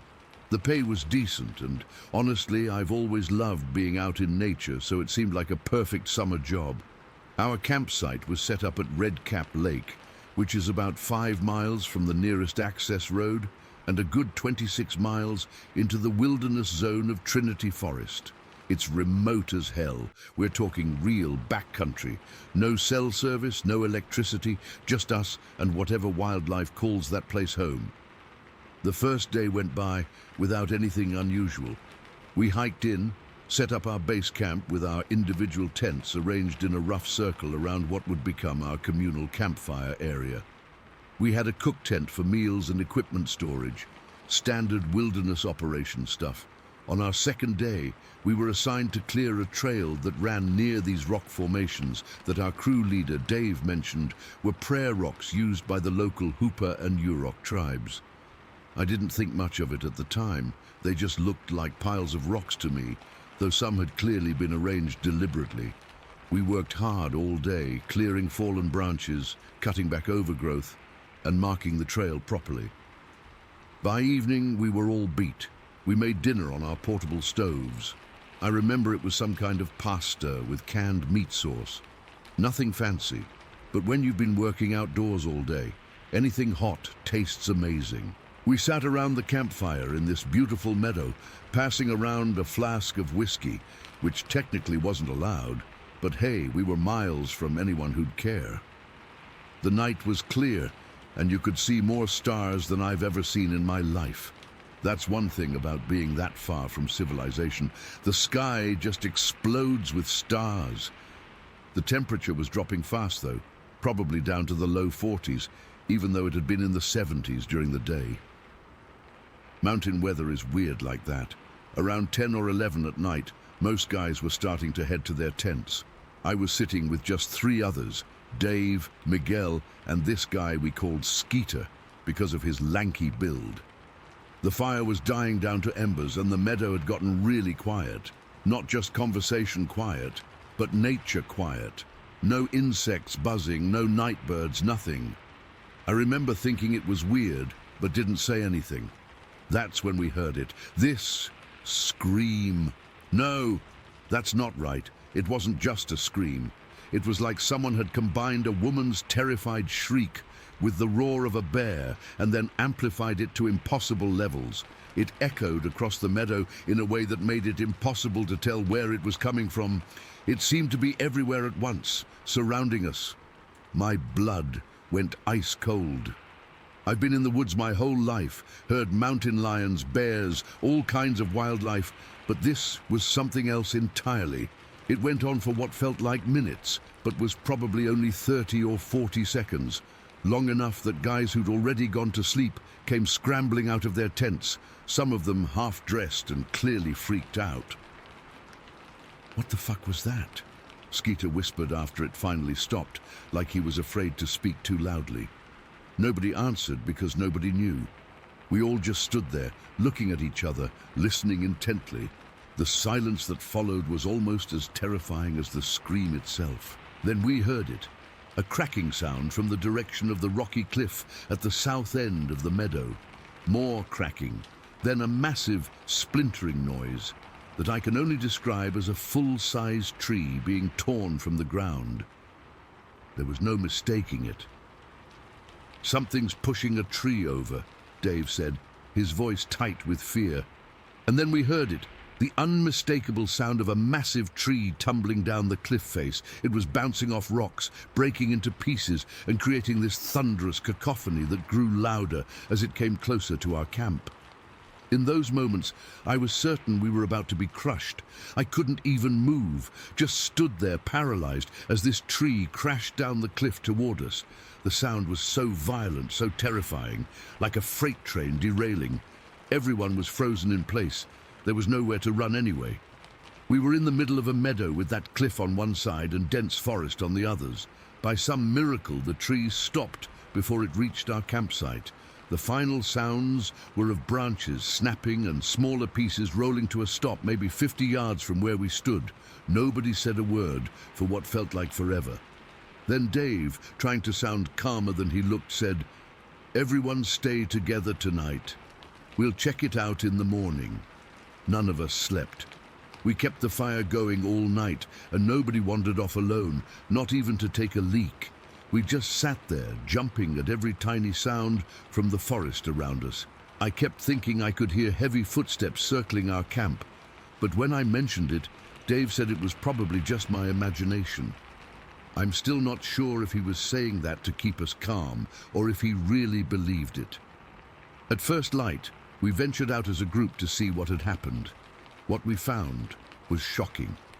A full-grown Douglas fir tree, easily 50 feet tall with a trunk about 4 or 5 feet around, had been completely uprooted and pushed off the cliff. This wasn't a dead tree that might have fallen naturally. It had been healthy and very much alive. The root ball was massive, with fresh soil still clinging to it, and the needles were green. But the most disturbing part was that the tree hadn't simply fallen, it had been physically pushed over.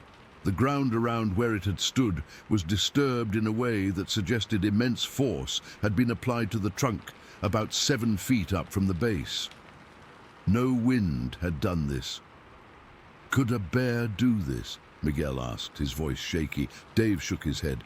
"No way. Bears don't have the leverage or strength to push over a living tree this size, and they don't make sounds like what we heard." As we were examining the tree, a Native American man approached our group from the trail. He introduced himself as Joseph and said he was from the local tribal council. Apparently, he'd been scheduled to meet us that day to discuss the work we were doing near the prayer rocks, but his timing couldn't have been more eerie. When we told him what happened, he didn't seem surprised at all. "You were working near the prayer rocks yesterday?" he asked, his face serious. When we nodded, he sighed deeply. "Those rocks mark sacred ground. They've been there for hundreds of years, places where our people go to commune with the spirits." Then he lowered his voice a bit. "The elders say this area is protected by what your people would call a Bigfoot, but to us, they're more than that. They're guardians of sacred spaces." I might have laughed it off any other day, but after what we'd witnessed, nobody was laughing. "That sound you heard," Joseph continued.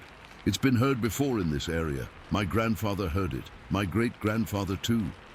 But why would it push a tree down the cliff at us?" Dave asked. "It wasn't trying to hit you," Joseph explained. "It was warning you, showing its strength. If it wanted to harm you, it would have."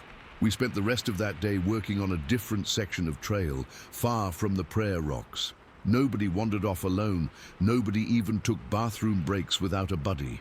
The mood was tense, and every snapping twig made us all jump. That night, nothing happened. No screams, no trees falling, but the damage was done. None of us could relax.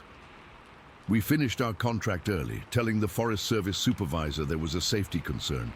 We didn't elaborate much beyond mentioning the fallen tree, and he didn't press us for details.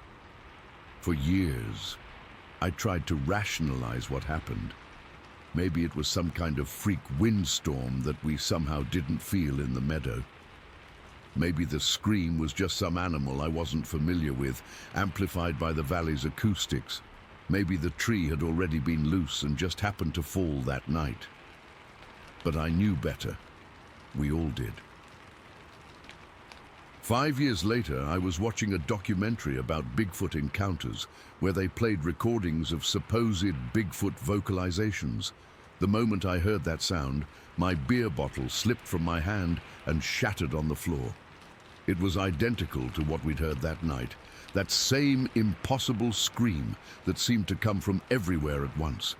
I still go hiking and camping, but never alone, and never in the Trinity Alps. Some places deserve to be left undisturbed, and whatever protects those prayer rocks deserves its space. I don't know what exactly was out there that night, but I know what I heard, I know what I saw, and I know that something incredibly powerful wanted us to know we were trespassing.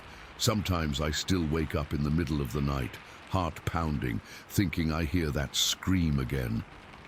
And in those moments between sleep and wakefulness, I'm absolutely certain that whatever made that sound is still out there in those mountains, watching, waiting, and protecting what's sacred.